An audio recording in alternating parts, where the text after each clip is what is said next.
maybe because the financial literacy wasn't there. And I think that this is important to reflect upon because what it kind of does, in my opinion, is it opens that door for us to really understand why we're here. Like what are we doing here? Like what is this? And because this conversation, like we get up every single day and we do this every single morning at 10 a.m. and we can't just be doing it just for the money. Like we can't just be doing it just so we can flex on our friends and drive a Bugatti and and get buy Gucci at the store and all that. Because all that stuff is kind of silly after a while. Like eventually, if you have it, you get tired of it. You get bored with it. Like that's why Deion Sanders, if you remember, Deion Sanders also talks a lot about how he was actually suicidal or he was ready to take his own life when he was at the peak of his career. And you would say, why would a man who has all the money, all the women, all the power, all the fame, all the success, why would he feel so sad that he doesn't even want to be on this earth anymore?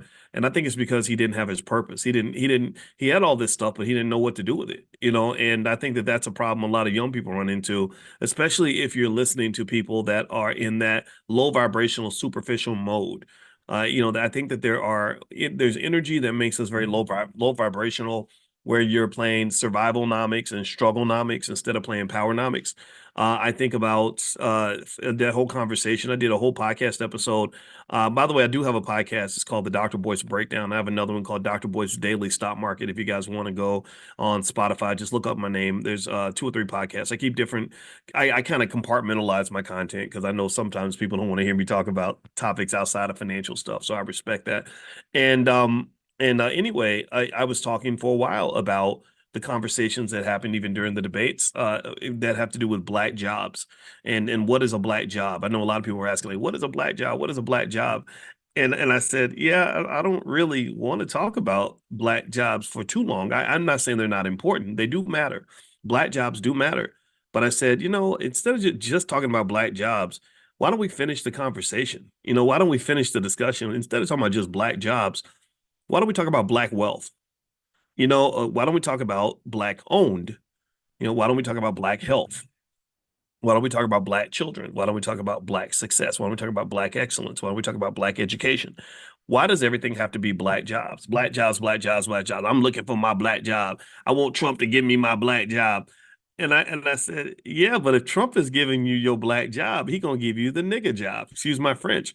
Like that's just I know it's Sunday morning. I promise I won't cuss no more. But that's what they're gonna give you. Like why would you think that your only pathway to success and power in this world is is for a guy like a Trump or a Biden to just give you your black job? I don't care who says it. I don't care if a Democrat or a Republican says it. Just the fact that my life is limited, my options are limited by whether or not somebody chooses to give me my black job. That's a real dilemma right there. That's a real problem. That to me does reflect a type of low vibrational thinking where that's kind of the best you're going to get. Is that you hope that you get your black job, you hope that your black job pays you a good black salary and that you are able to get the best black job you could possibly get. Um I'm gonna tell you, I don't think that's the best you can be. I don't think that's the mountaintop for any of us. I don't think that's where we're able to go as a people. I think that we're better than that. I think that we're capable of doing more than that.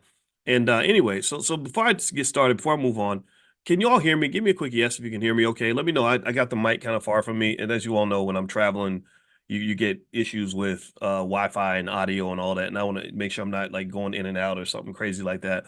I know in my last hotel, I've been in hotels all weekend because our daughter was doing she was doing her dance nationals and the whole dance, let me tell you, the whole like dance industry for little girls it's such a racket. It's a complete racket because they got all these different organizations and they all have their own version of nationals.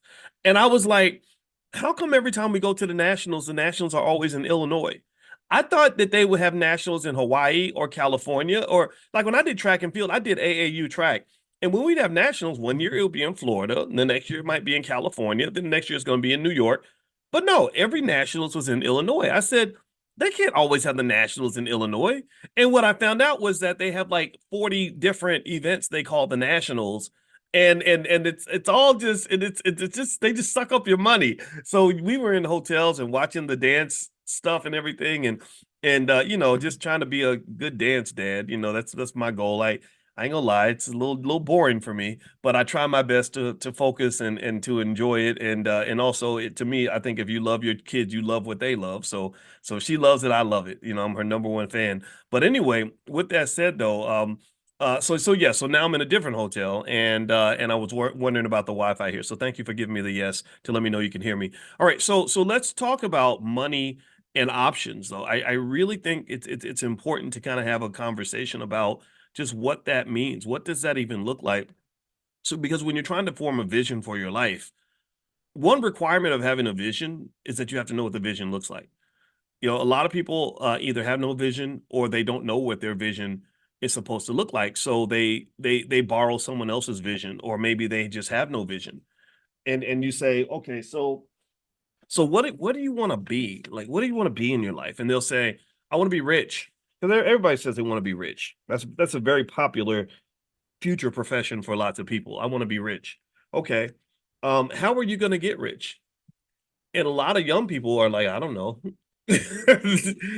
So I'm like, okay, so you're telling me that you want to do a really hard task, but you have no idea how you're going to do it. You want to go to a really far away destination. And so I say, well, where do you want to do in your life? Well, I want to get to Cincinnati. And you say, well, how are you going to get there? By car, by bus, by plane? Well, I don't know. Okay. All right. All right. Okay, good. Do you know where Cincinnati's located? Where's it on the map? I don't know. I don't know. Right? Have you done anything to move yourself towards Cincinnati? Did you get a bus ticket, a plane ticket? Did you start walking? And no, no, no, I've been sitting here. Well, bro, you ain't going to Cincinnati. You're gonna be stuck right here in El Segundo or wherever you at. You're not going anywhere. And I think that is and just an interesting observation. You'd be amazed if you look around and you hear people talk about their future, and they lay things out that are amazing and beautiful, but they don't really, I don't think they're able to see the vision. So I wanted to talk about options because I was really a little bit annoyed with that whole black jobs conversation, to be honest with you. I just kind of didn't understand the obsession with black jobs. I did explain in the podcast episode, and by the way, you can find it on Spotify, or you can go to drboycetv.com if you want to hear it.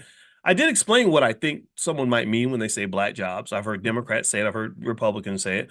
So a black job could either be defined as jobs that are held by black people, or it could be defined in a more egregious way, which would be jobs that are relegated to black people. That this is the black job, this is the white job, this is the Asian job. For example, I would say basketball player or something, or rapper is typically a black job. Like NFL player, that's a black job. Team owner, that's not a black job. Jerry Jones and all the other team owners do not look like you and I. Maybe if you're talking about garbage man or something, maybe that used to be a black job to some people.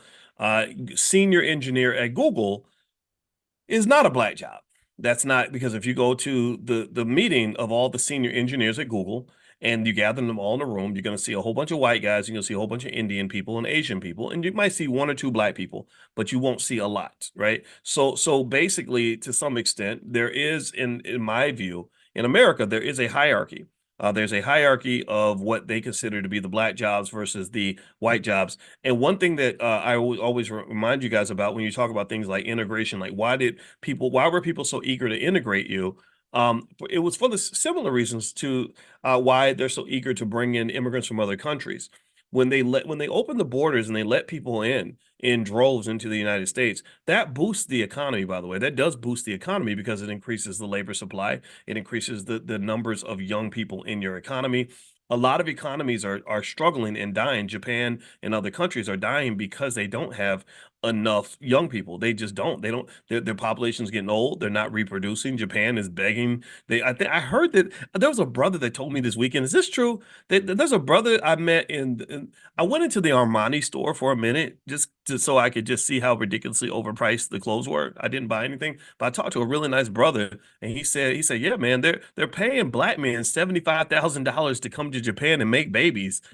And I was like, who the hell came up with that policy? Why did they like that? That's a black job for your ass right there. I mean, I was thinking, what is it about black men that makes them think that we're the one? Like, again, they didn't say we're paying money for men.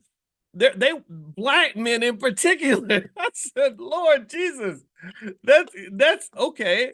I heard, and the things, that's got to be a myth. I said that can't be true. I cannot imagine them saying I will pay black men money to come to Japan, and that didn't make any sense, right? So I don't believe it, by the way. I believe it's got to be a myth, but I've heard it in about five different places, which is kind of crazy. So anyway, so let me get back to it. Let me get back. So a lot of societies are struggling because they don't have enough young people. So the United States, one way that they're trying to strengthen the economy long term is by bringing in as many immigrants as possible. Now that works definitely for the elite.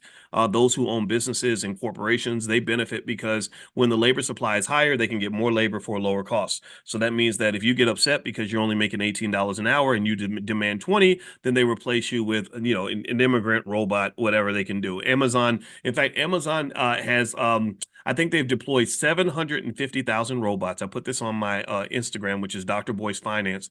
They have deployed 750,000 robots and eliminated 100,000 jobs.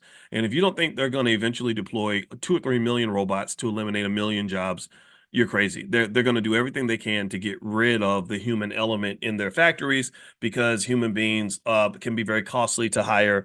They want labor rights. They want bathroom breaks. They want to unionize. Robots will never do these things, and they don't sleep. They can work as long as the batteries last. So this is kind of the society that you're getting into. And in fact, if you want to sort of prepare long term for this, I believe that investing in these AI companies is one way to kind of sort of mitigate some of that risk. And I put together a list of AI stocks that I'm personally investing in over time.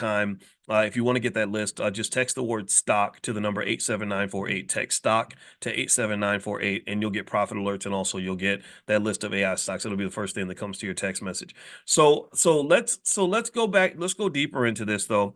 When you're talking about money and options, let's circle back to that because I know we talked about the population and youth and all that. And integration. So integration, in my opinion, was done so that they could have a bigger labor supply. And when you integrate a group of people that are so-called outsiders, you don't integrate them to take the best jobs. You integrate them to do the worst jobs. You don't integrate them to be the boss. You integrate them to be the subordinate. They're not bringing any immigrants from other countries in so that they can come and run our companies. They're bringing immigrants in mostly so they can be employees in these organizations. I believe integration was done in the same way. When we were integrated into society, we were integrated so that we could get the black jobs. And the black jobs were not the high paying jobs. They were not the safe jobs. They were not the high quality jobs. They were the jobs that were dangerous and low paying and the jobs that nobody else wanted. And so, really, to some extent, if you want a job other than the black job, then you have to think of it in a very simple way. If I move into another man's house and he says, which room do you want? I am I going to sleep in the master bedroom? If I move into another man's house and he's got a wife and four kids, and he asks, and I come in and I'm trying to figure out, well, which room am I going to have? Which room do you think I'm going to get? The master bedroom? Or am I going to get the room that is for the guest? What room is that called? What's that room called? It's called the guest room. Right? He's gonna if I come in and I say, well, I'm hoping that since I'm such a good guy and I'm a nice person, I work hard like you, that I can get the master bedroom and maybe I can even sleep with your wife. And he's gonna say, you're crazy. You can't, not only can you not sleep with my wife, you better not sleep with my wife, but also you're gonna sleep in the guest room that's because you're a guest.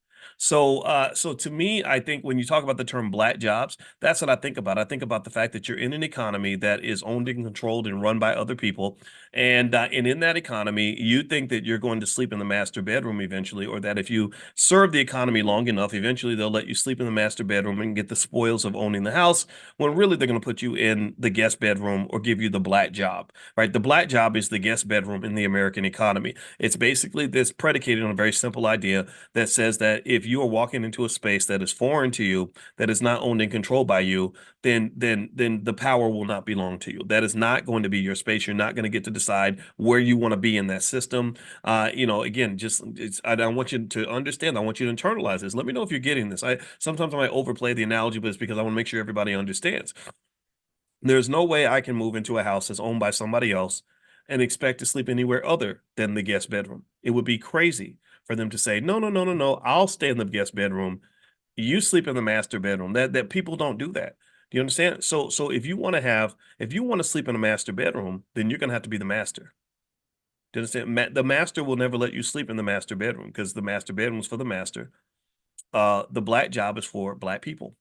The master job is for the master. So a lot of us every day when we go to work, we don't realize we do have a master. Well, what does that mean? Well, that means that there's somebody who's taking away our options. We're trading our options in for money, and it's the person who tells us when we have to arrive, what we have to do with our time, when we can even go to the bathroom sometimes, and to some extent in that particular space, we're agreeing to accept the master's rules because we're in the master's house.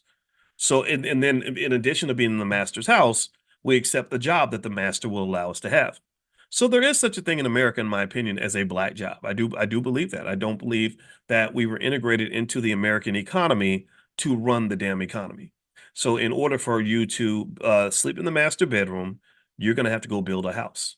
And sometimes it might mean that you can't sleep in a house as nice as the one that you were in before. Master's house has been built for 400 years. It's a big, strong, powerful house.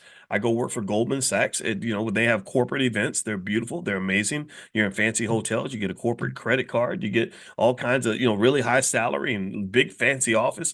And then you go start your business. You say, well, I'm gonna build my own house. Well, that house is gonna be a little bit raggedy for a while. It takes time to build a house. It takes time. The people that founded Goldman Sachs spent a long time building Goldman Sachs. So unless you're willing to spend a long time building your own house, then you'll never get to sleep in the master bedroom because master owns that house, and somehow someone convinced us to take these shortcuts or to believe that these shortcuts are possible. So with that said, let's talk a little bit about money and options. And so you guys know I talk a lot about stock options, and I believe stock options are the best way on earth I've ever seen to make money. We have the Prime program. If you want to take a look, go to drboyceprime.com, and the Prime program is a great way to learn how to start selling stock options to make money. This is how I make my money every week, and this is how I pay for hotels and trips and whatever me and my wife want to do.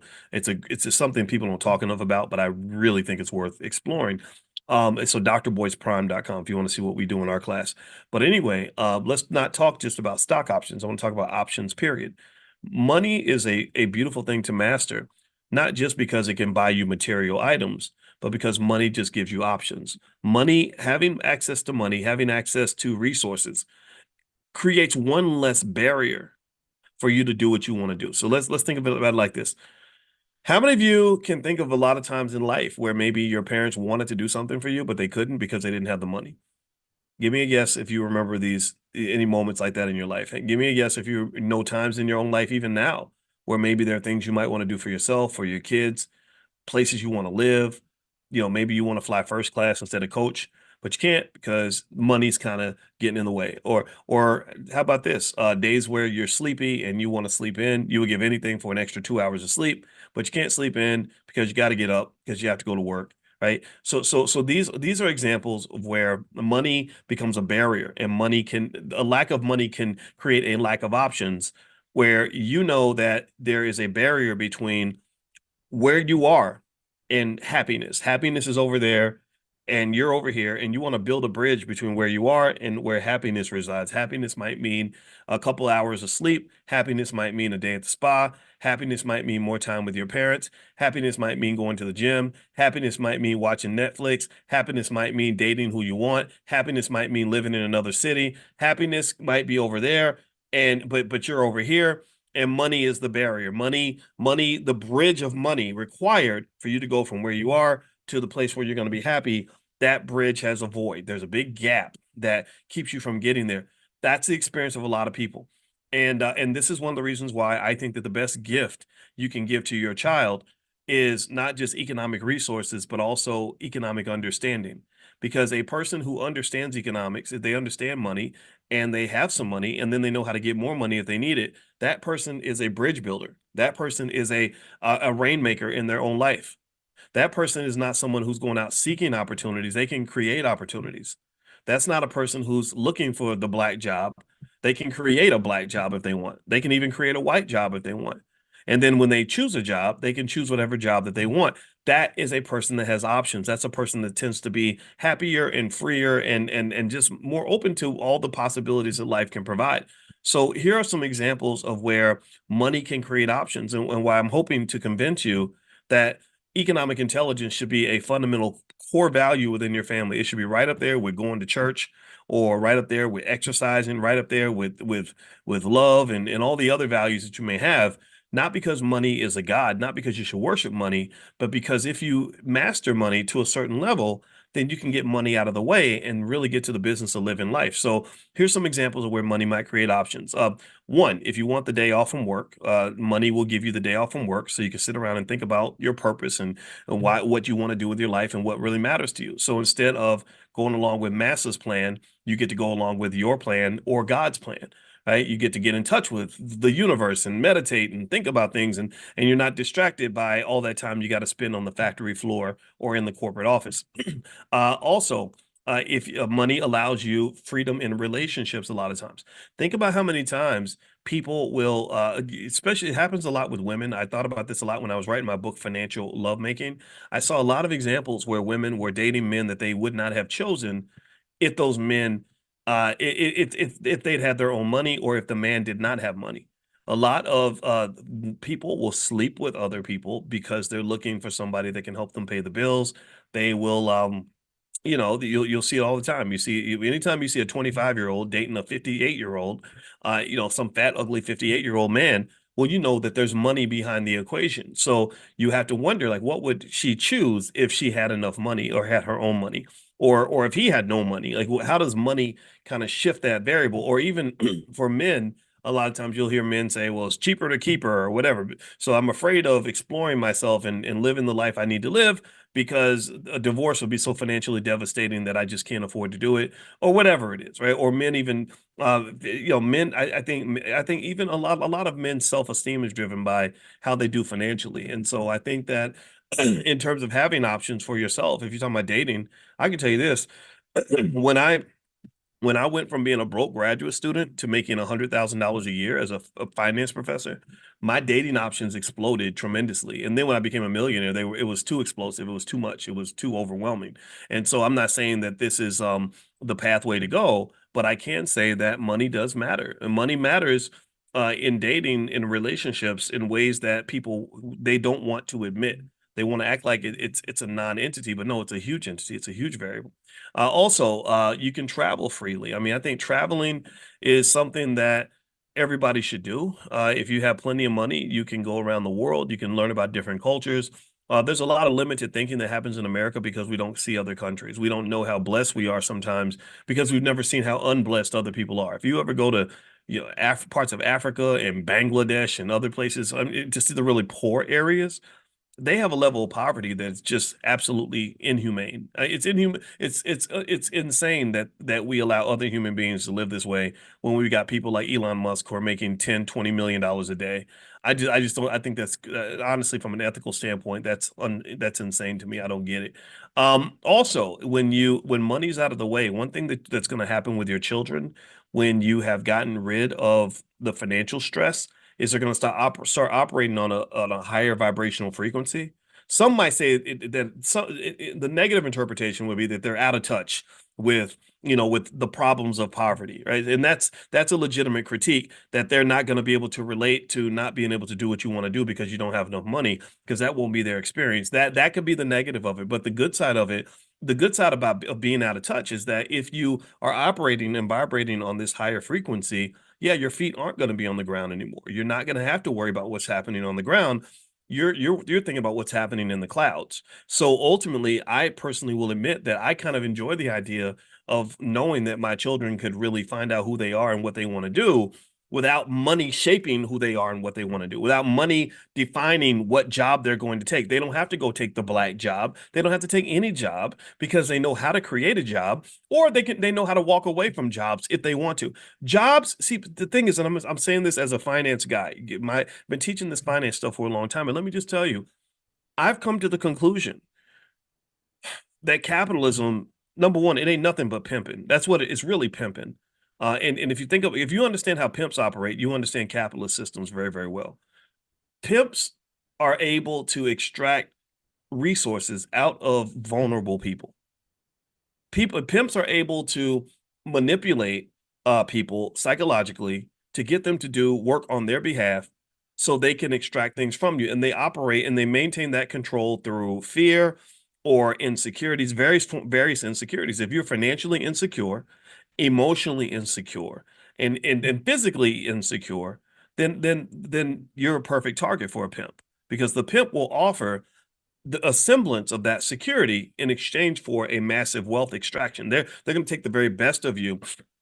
They're going to make you give up things that money can't buy. Like they literally suck your soul out of your body, in addition to your money, in exchange for providing things that effectively fill voids that I believe should have been filled by somebody else. They should have been filled by your parents. They should have been fulfilled by your father. But when those voids are there, they can spot it in a second, and they're able to just extract things from you. So let me explain the capitalist pimp. Capitalist pimps, and I'm talking about the very worst of capitalism. I don't think all people in the capitalist system are bad, but there are some that will just destroy your life and suck your soul out of your body and not give a damn. Think about how many people you know who hate their job so much that it's just depleted their spirit, their entire spirit. It's depleted all their energy. It's depleted they suck away your hopes and dreams. You see a lot of depression and anxiety from people going to work every day doing jobs that they hate. There's a lot of mental illness that can happen just from the fact that you just feel trapped.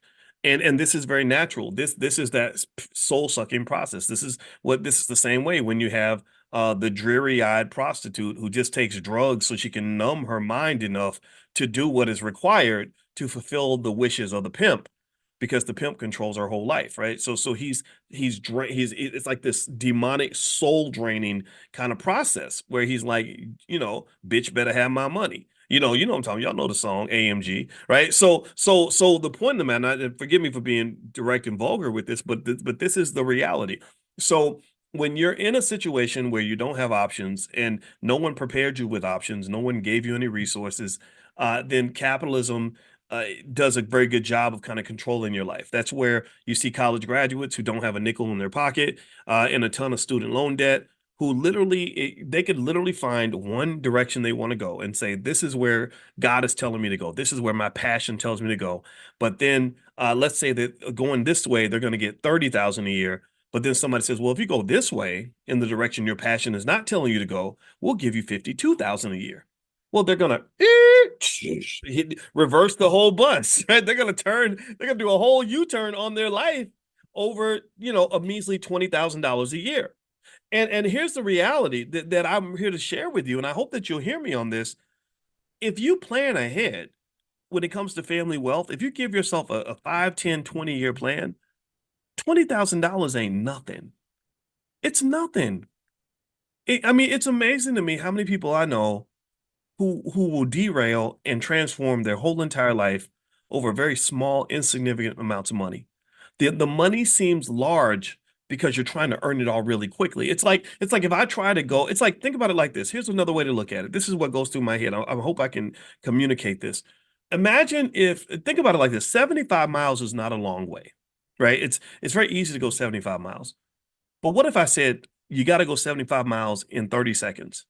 That's impossible. That would be absolutely impossible for you to do.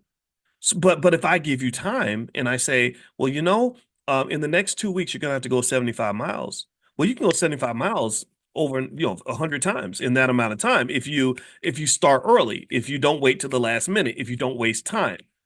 So this is when I explain to you all that time is the most important variable when it comes to building wealth. The biggest thing people waste is not their money, it's that they waste their time. Wasting your money is not as detrimental as wasting time, because, to be quite frank, the Black community does not have a lot of money. But one thing that we do have on equal footing with every other group in America is we have plenty of time. Everybody gets the same 24 hours in a day. You still have the same 8,760 hours in a year. The question is, what are you doing with that time? And are you applying that time to prepare for the difficult choices that are going to have to be made ahead later on? That can be detrimental if you don't have enough resources. So 20 years from now, in the year, what is it, 2024, in the year 2044, Some of you have kids or grandkids that are going to have to make some really important life decision, and their heart and their passion is going to guide them to go east. But then there's somebody's going to offer them a measly amount of money, maybe another 20,000 a year, or whatever that is in 20 years. So let's say it's 60,000 a year by then, right? Some measly increase in pay that's going to cause them to derail and go in a completely different direction. That's going to lead to a little bit more money, but a lot more misery, a lot more unhappiness, a lot more unfulfilled dreams, a lot more sadness, a lot more soul sucking devastation, right? But they're going to do it. Why? Because they're being offered a little bit more money to endure that pain. And by you preparing for them financially, then they're going to be able to say, no, I don't, the money's not enough to make me go in that direction. Do you understand? Like for example, I know people who have literally gone to prison 30 years so they can get an extra $200. $200 is not a whole lot of money. Now, at least it definitely ain't worth 30 years in prison, but there are some of us, because of the financial devastation, the financial desperation, that end up we vibrate on such a low frequency that in order to get a small amount of money, we will give away something that money should never be able to buy. Your life, your time, your freedom, your physical health. You know, you go sleep with somebody because this guy gave you $300 to help pay the rent.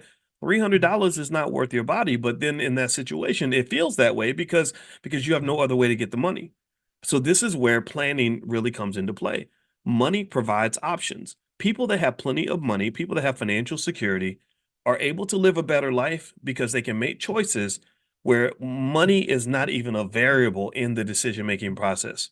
And so when you imagine the life that you want for yourself, when you imagine the life you want for your kids, when you imagine the life that you want for your grandkids, I want you to just imagine a world where you can imagine a world where money didn't exist.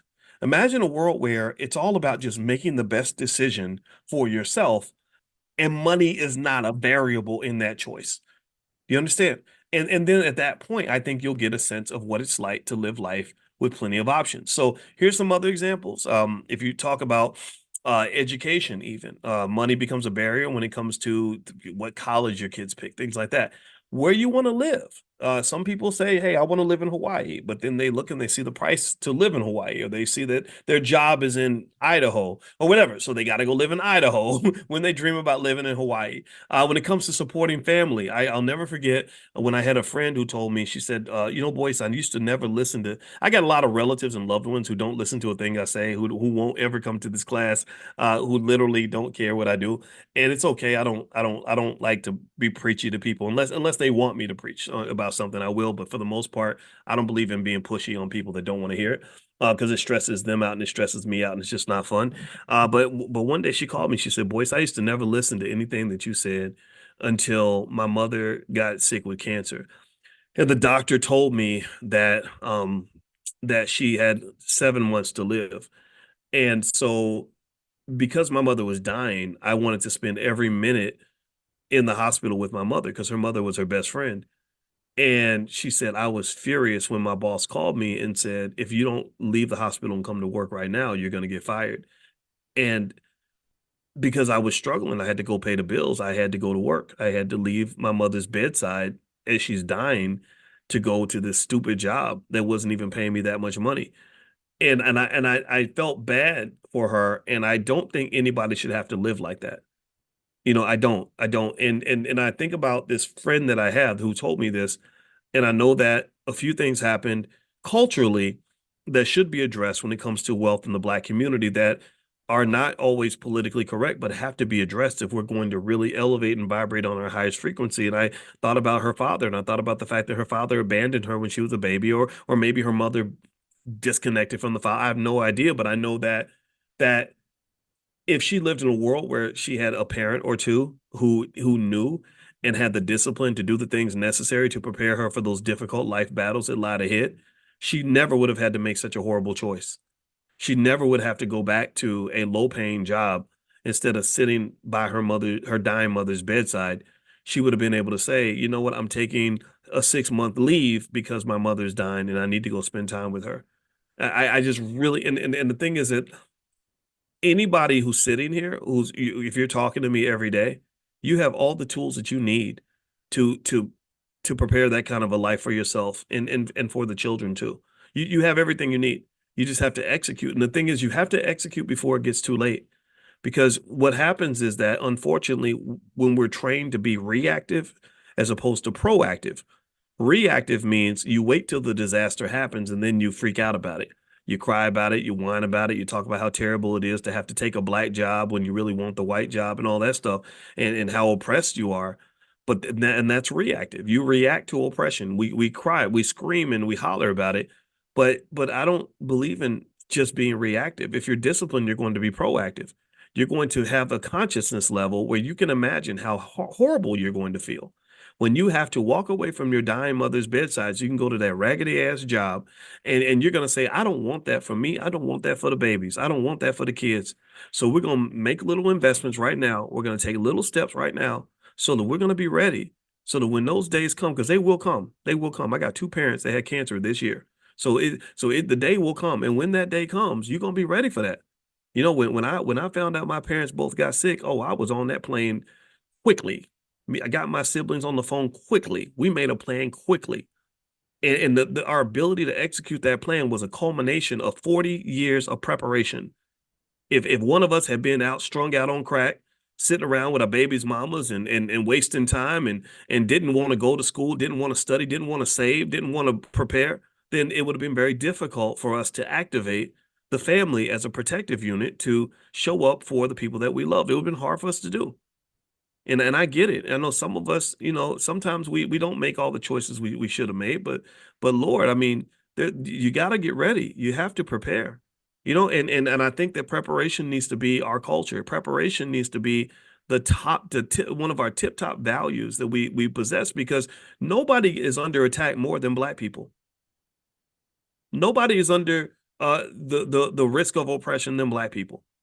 So if anybody has a reason to be prepared and to make sure that we are secure financially, emotionally, spiritually, otherwise unified, whatever it is that you need in your family to be strong, it's us. We're at the top of that list. So I would just tell you that when you go back to that term like Black jobs, that kind of speaks to the fact that you're at the bottom of the economic food chain. When you kind of even have this concept of a Black job, and then you have a guy like a Trump telling you what your Black job is going to be, or Biden talking about Black jobs.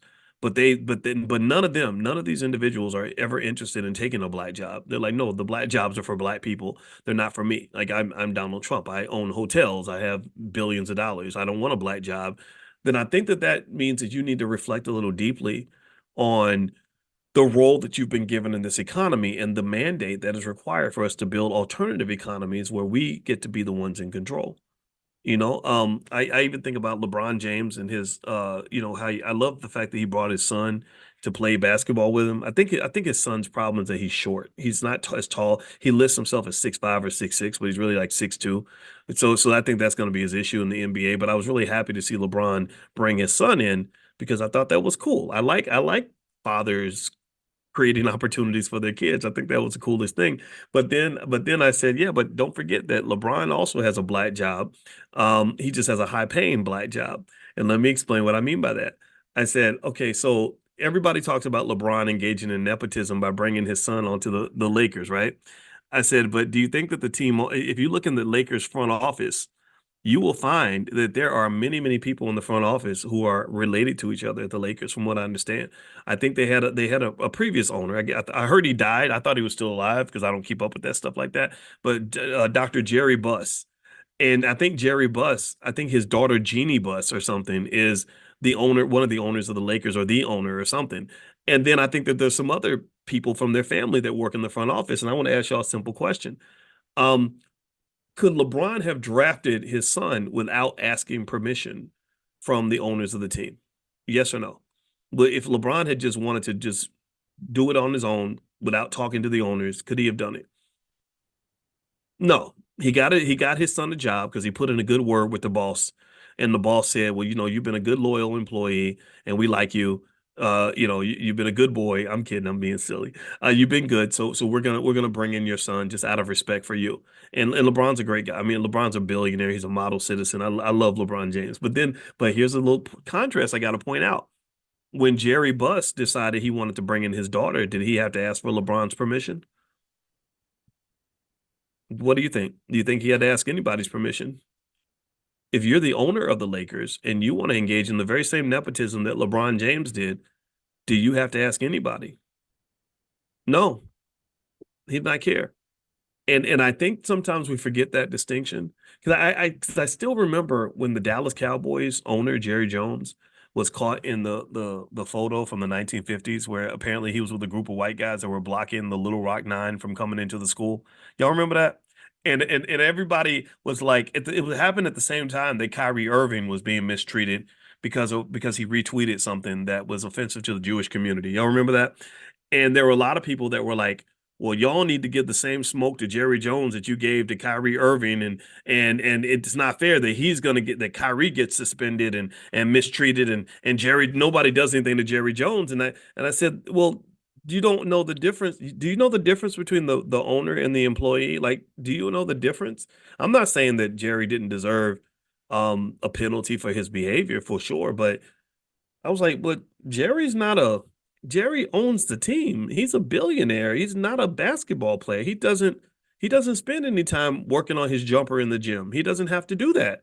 The Kyrie though, Kyrie's an amazing player. He can dribble the basketball like nobody's business. He's a great player. He can shoot from anywhere. Jerry Jones probably shoots air balls, and he's the highest paid player on the team. So it's so what you got to really understand is that your ancestors before integration, your ancestors had it right. They had small businesses, but those small businesses would, in my view, they would have grown into big businesses. They owned professional sports leagues. There used to be something called the Golden Glory Sweepstakes that was kind of basically the black version of NASCAR or whatever Formula One is. That's what it was for black people. And we had our own superstars, and they had fans and bit thousands of businesses that would set up shop whenever they had a race, and people come from all over the country to watch the Golden Glory Sweepstakes. And we let all that go because we wanted the black job. We traded in the black business for the black job.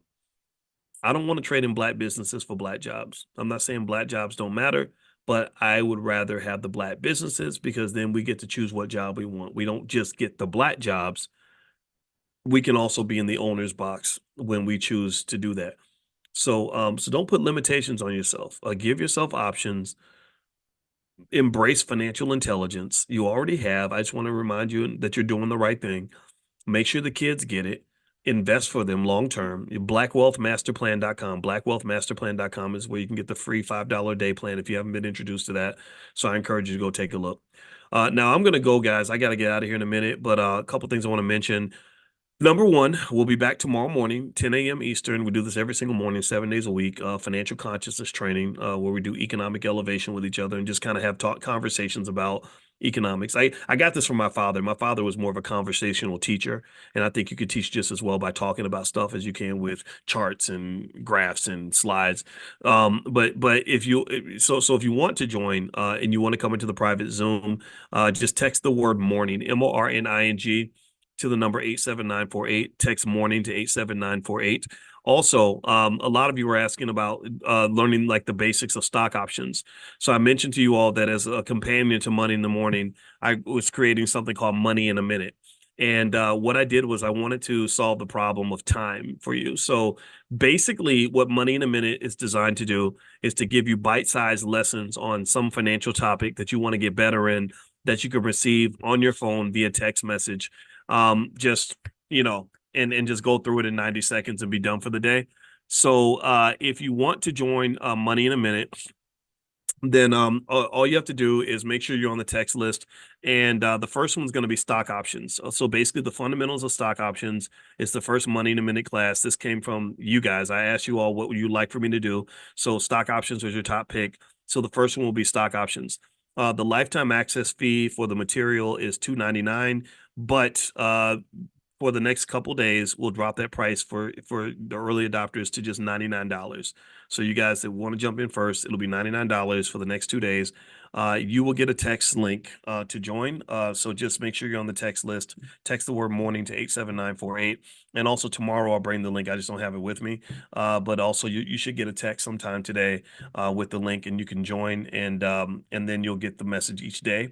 and you go through all the material and you'll know the basics of stock options by the time you're done.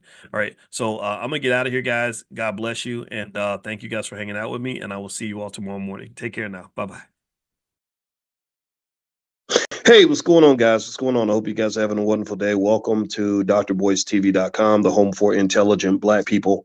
My name is Dr. Boyce Watkins, and I wanted to come in and say hi to everybody. I hope you guys can hear me okay. I wanted to come in and talk about this term black jobs. I heard Donald Trump mention black jobs the other day during the debate, and I've seen a lot of reactions to that term. I didn't know exactly what he meant by black jobs. I thought it was kind of a strange way to describe an economic situation. And I thought that as a person who studied finance for a while, that I would jump in on this discussion. In case you don't know my background, my doctorate's in finance. I taught at Syracuse University for 13 years on the finance faculty. So money and economic issues in the Black community is my number one concern. Now, before I get started, though, could you guys give me a quick yes in the chat if you can hear me? Let me know really quickly if you can hear me. Give me a quick yes. Shout out the city you're from. Just let me know that I'm coming through okay. I'm in a hotel, and the hotel Wi-Fi is usually pretty crappy. And I'm also being a dance dad this weekend, so it's kind of kept me from being able to connect with you guys the way that I want to. I know that you guys know every single morning we do Money in the Morning, where we teach the art of economic elevation. And it's a free class for anybody, and there are thousands of you have signed up. And I want thousands more of you to just know that there is a finance professor out here that's willing to talk to you every single day, that wants you to be the best you can be economically. So when Trump uses the term black jobs, y'all know I'm on the job. I'm like, okay, let me go ahead and provide some perspective. So I want to say hi really quickly to Yoshika, and I see Coach Bettis. Good to see you, brother. It makes you think about Jerome Bettis, the great football player. Keith Patillo from the Patillo family. I know the Patillo family. And let me tell you, that is Black excellence just in progress, in motion. I love when I see families that are on top of their game. So what's up? And also, what's up, Rodney from St. Louis, and Gino? Good to see everybody. Heather Elliott from Raleigh, North Carolina. Good to see you. All right, so let me hop in. How many of you, give me a yes or no if you saw Trump's debate? How many of you watched the debate the other day where Trump and Biden went up there, and it kind of became just, kind of a shit show, kind of what you expect. You got a couple of pretty immature guys up there. One guy looks a little bit too old to be president. The other guy is a little too arrogant to be president. I think Trump could be a textbook narcissist. I believe that's why he got along so well with Kanye West. I've told you all about the time Kanye called me, and we talked for about 10 hours over a 4-day period.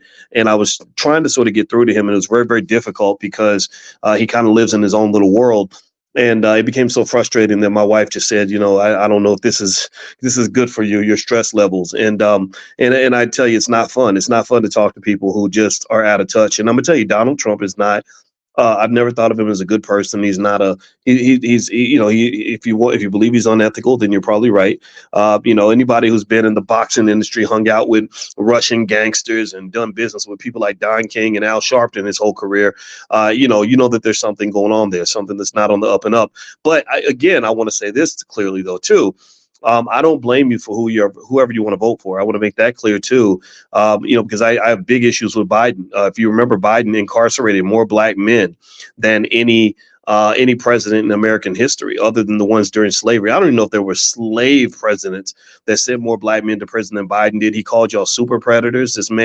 There are men and women in prison right now, people in prison right now today that were locked up in the 90s under Biden's 3 strikes laws.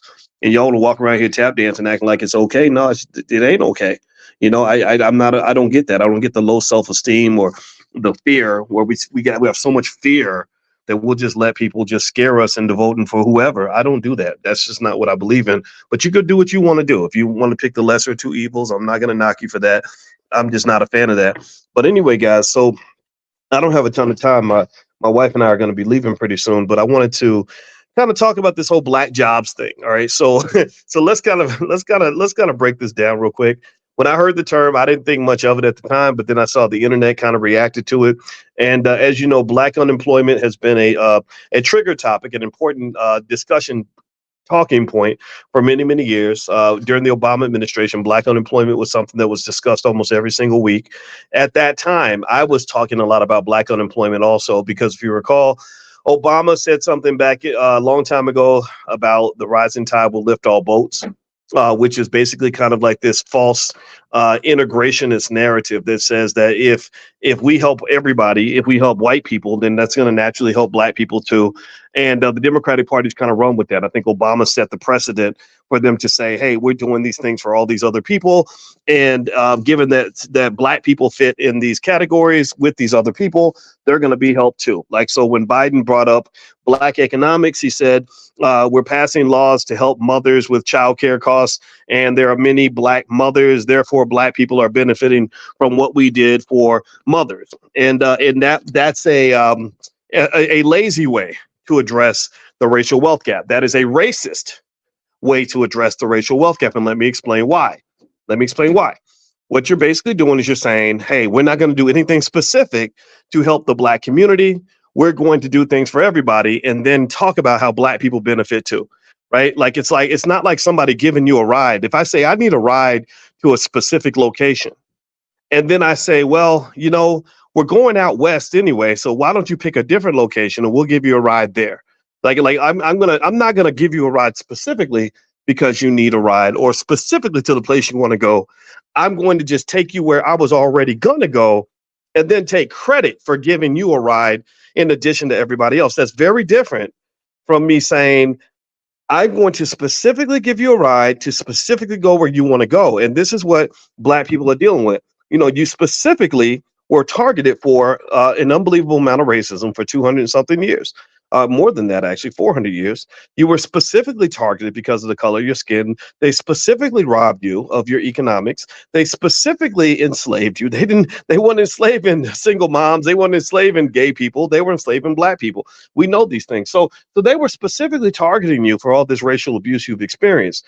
So you should be given a specific remedy. And the Democrats want to avoid the specific remedies. And that's the problem that you have on the Democrat side. Now, because I've got, I hope my wife will let me have 10 minutes to do this conversation, because I want to dig into this black jobs thing a little bit. And as I move on, do me a favor. Could you please hit the thumbs up button, thumbs up, share, subscribe. And just as an FYI, I have a new book out. It's called The 10 Commandments of Black Economic Power. Simple rules that if any family follows these rules, they will have a massive amount of generational wealth in less than 10 to 20 years.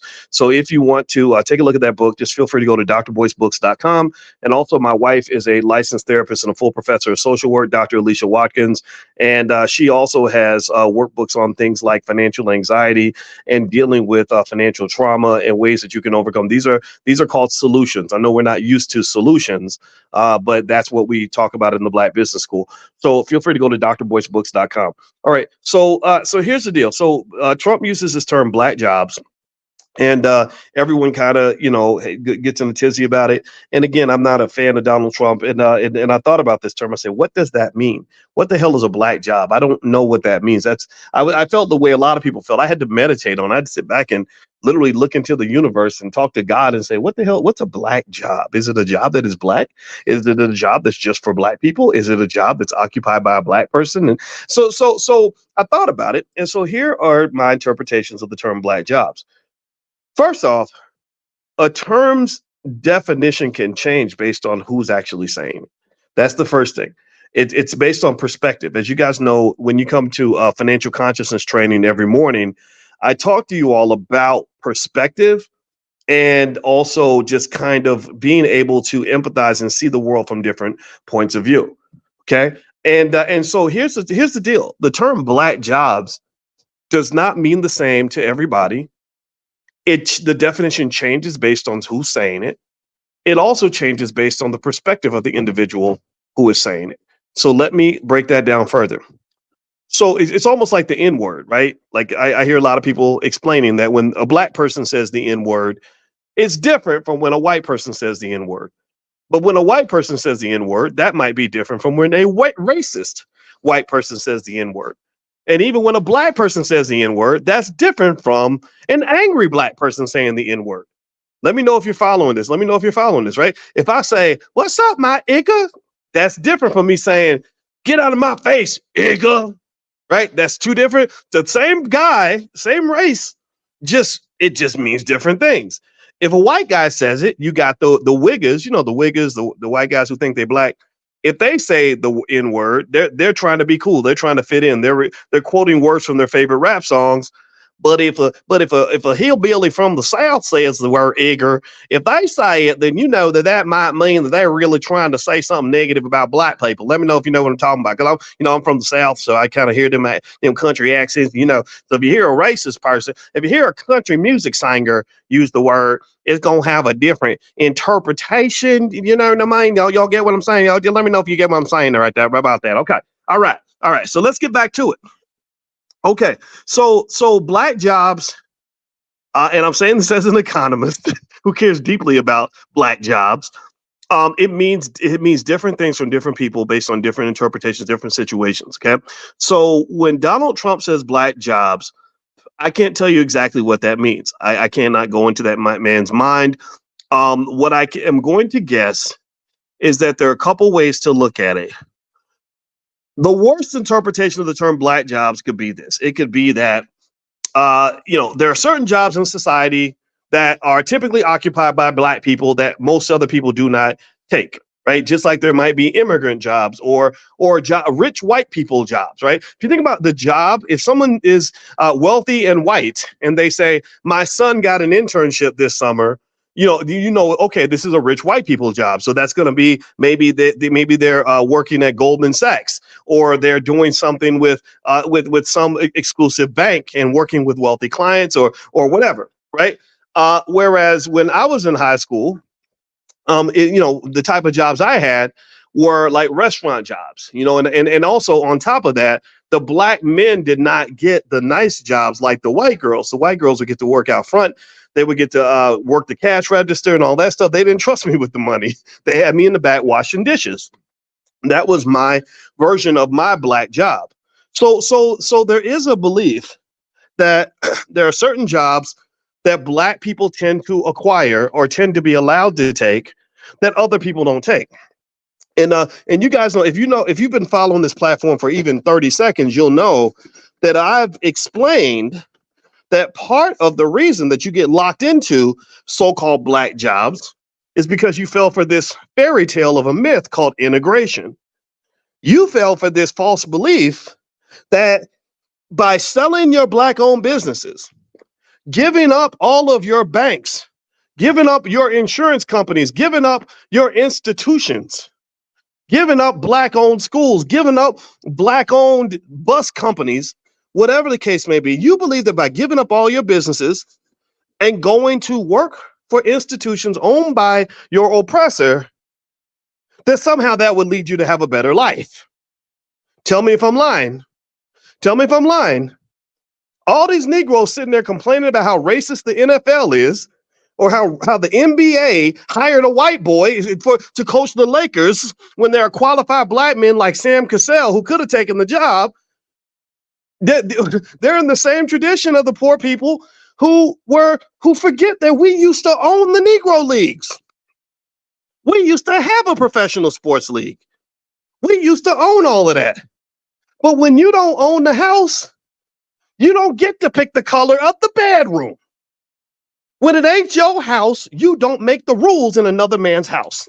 That is a simple rule of the universe that we forgot because somehow they socially engineered us to be a pack of punks. They socially engineered us to be weak and scared and submissive, and I'm not part of that clique. So in this society, if you want to know, are there black jobs versus white jobs? Hell yeah, there are. Because you burned down your own house so you could become roommates with massa. That's what you did.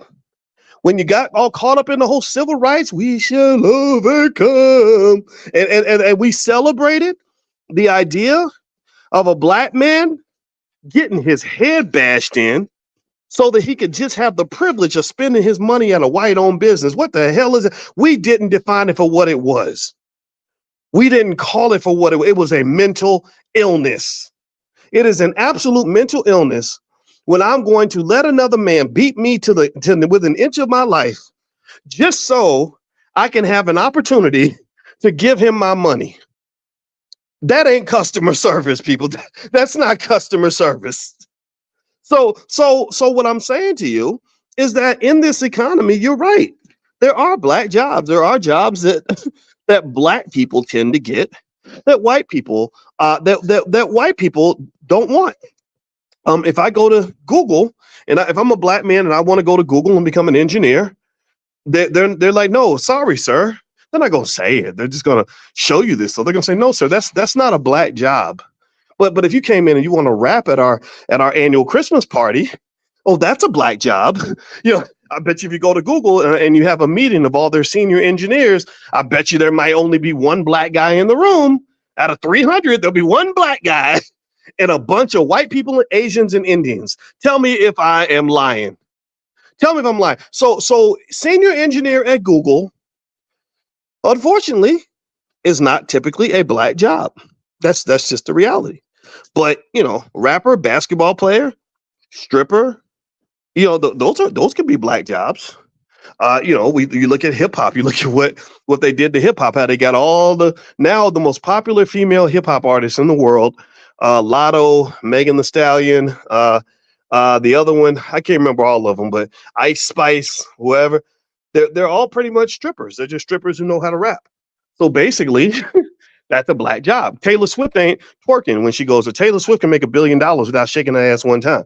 Not at least not in a way that's overly sexual. She doesn't have to do all that. She just gets to sing. That's a white privilege. She's got a white job. Megan the Stallion has a black job. If Taylor Swift tried to do what Megan the Stallion does, not only could she not do it, but she would not be accepted. If Megan the Stallion decided she wanted to be the next Taylor Swift, they would say, no, Negro, sorry, that's not a black job.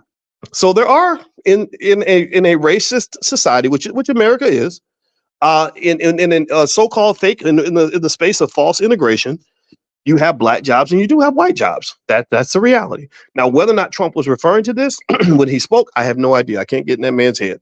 He's a little weird. I don't know what he's thinking. But that's what I hear when I hear the term black jobs. Now, let's move on to another interpretation. Before I do that, if you could, please hit the thumbs up button, thumbs up, share, subscribe. And I want to remind you guys, if you want to join us for our morning, we do Money in the Morning financial consciousness training. It's a class that's 100% free. It's 7 days a week. Every morning, it's at 10 a.m. Eastern. If you want to join us for free, text the word morning to the number 87948. Just text morning to 87948. Or you can also go to drboyceelevate.com if you live in another country. I could not make it this morning, guys. I apologize. My daughter is in the big dance. She's at the Dance Nationals. And on Saturday, they do the big showdown. And so she had 2 dance routines this morning. One of them was precisely at the time of our class. So that's why I had to send you guys a text to let you guys know I couldn't make it. But y'all know that if on any other day, I'm going to be right there with you. Because I think that economic elevation is critical for us to understand how we're being screwed economically. Economic elevation is critical for us to understand why white people have all the wealth and we don't. Economic elevation is critical for us to understand why black wealth continues to go down as white wealth is going up. Think about it. You work harder than everybody else. A lot of y'all are going to school. A lot of y'all are doing all the right things. You're going to work. You're not breaking the law. You're doing everything right, but yet your wealth is going down. How in the hell is that happening? How's that happening? Well, I'm going to dare jump in and say, I'm going to put on my finance professor hat and say that it's happening because our economic consciousness is not very high. They are literally they're pickpocketing you. Like when I was in Paris one time, these little white girls came up to me, 3 of them, and they were talking to me about this petition. And they were trying to get me to look at this petition. They were like, we're trying to do a petition for the blah, blah, blah, blah, blah. And as the girl's talking to me, and she's telling me about this petition, another lady comes up, and another lady's like, she starts yelling and screaming in French. She's like, I don't know, I don't know if I failed French class, but it's like, avec moi, ce soir. Maybe that wasn't what she was saying, but she was yelling at the other girls. I did not understand why she was yelling at them. She was screaming and hollering, and the girls started yelling back, and it became like this big old fight. It was like French white women fighting around me, and I was just standing there, right? So let me tell you what was going on. So the lady then explained to me why she was yelling. She said, while they had your attention, they were pickpocketing you. I said, they were? I said, they can't do that to me. Dude, I'm from the hood. What you talking about? You ain't no white woman gonna pickpocket me. Not me, right? So literally that's what was going on. So there's a point to this, I promise you. So here's the point. Sometimes There are people who want to extract things from you, who will distract you. They will steal your consciousness. They will get you to be conscious of one thing and be unconscious about another thing. And all the while, they'll be pickpocketing you. So my argument, and I hope that you'll hear this, let me know if you're getting what I'm saying, is that Black wealth is being pickpocketed from our people, from our community, because our economic consciousness is not where it needs to be. So when somebody says a term Black jobs, and all we can do is sit there and get mad because we don't understand what a Black job is, or we think it's racist to say Black jobs, I really think that you want to go deeper than that. That's my point. I really think you want to go deeper than just, oh man, because they said Black jobs.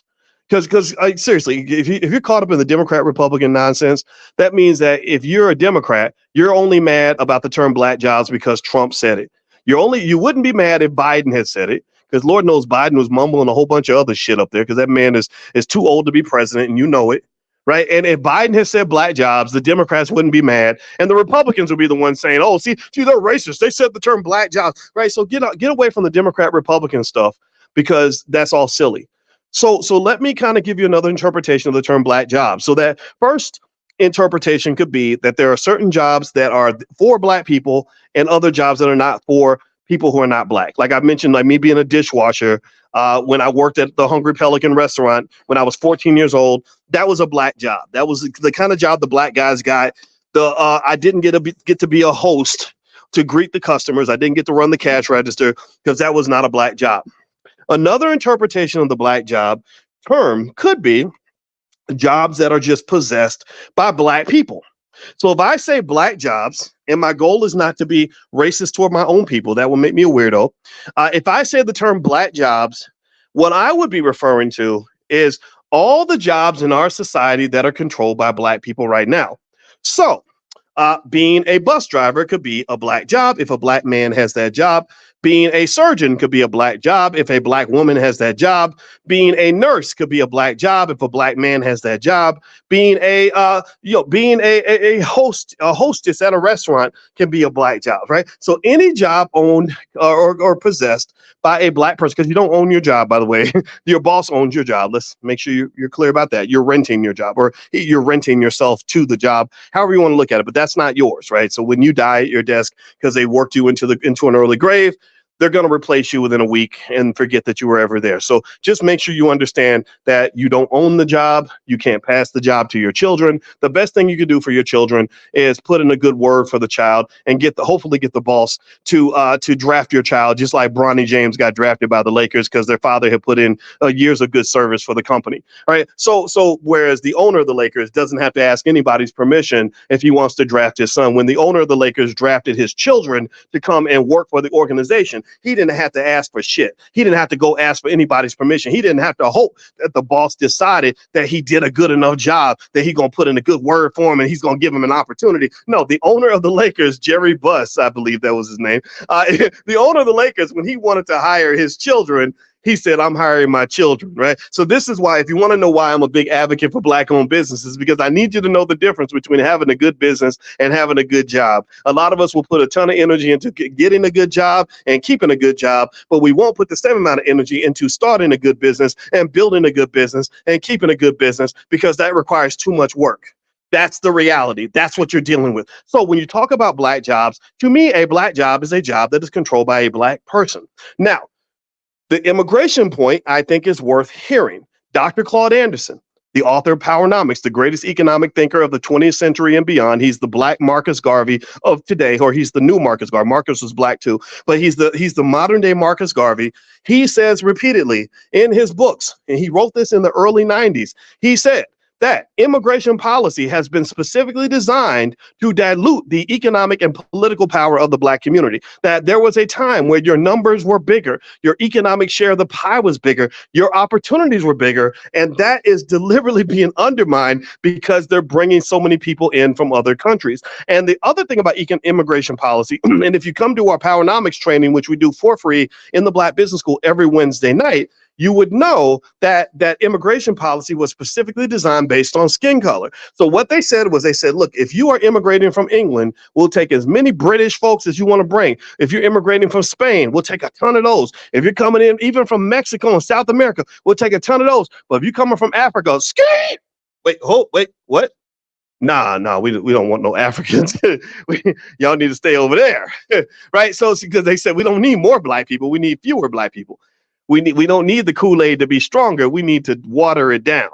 You understand? They said we need the black community to be smaller, not bigger, because we're already afraid of these people. They're already doing major damage just by having 13% of the population. We don't want them to have 30% like they used to, because that's downright scary. So Dr. Claude Anderson has brought up the point that many of the black jobs, there go, I'm going to use that term. Call me what you want for saying the term black jobs, but you don't know what I'm talking about. Jobs that are controlled by black people. He specifically said that these jobs, these opportunities are getting scooped up by people from other countries because they really don't want to deal with you that much. They really don't. If you don't believe me, let me ask y'all a question. Give me a yes or no if you've ever seen this. Has anybody ever gone into like certain restaurants and noticed that damn near half the damn staff is speaking Spanish? If you go to places like California and other places, you'll know what I'm talking about.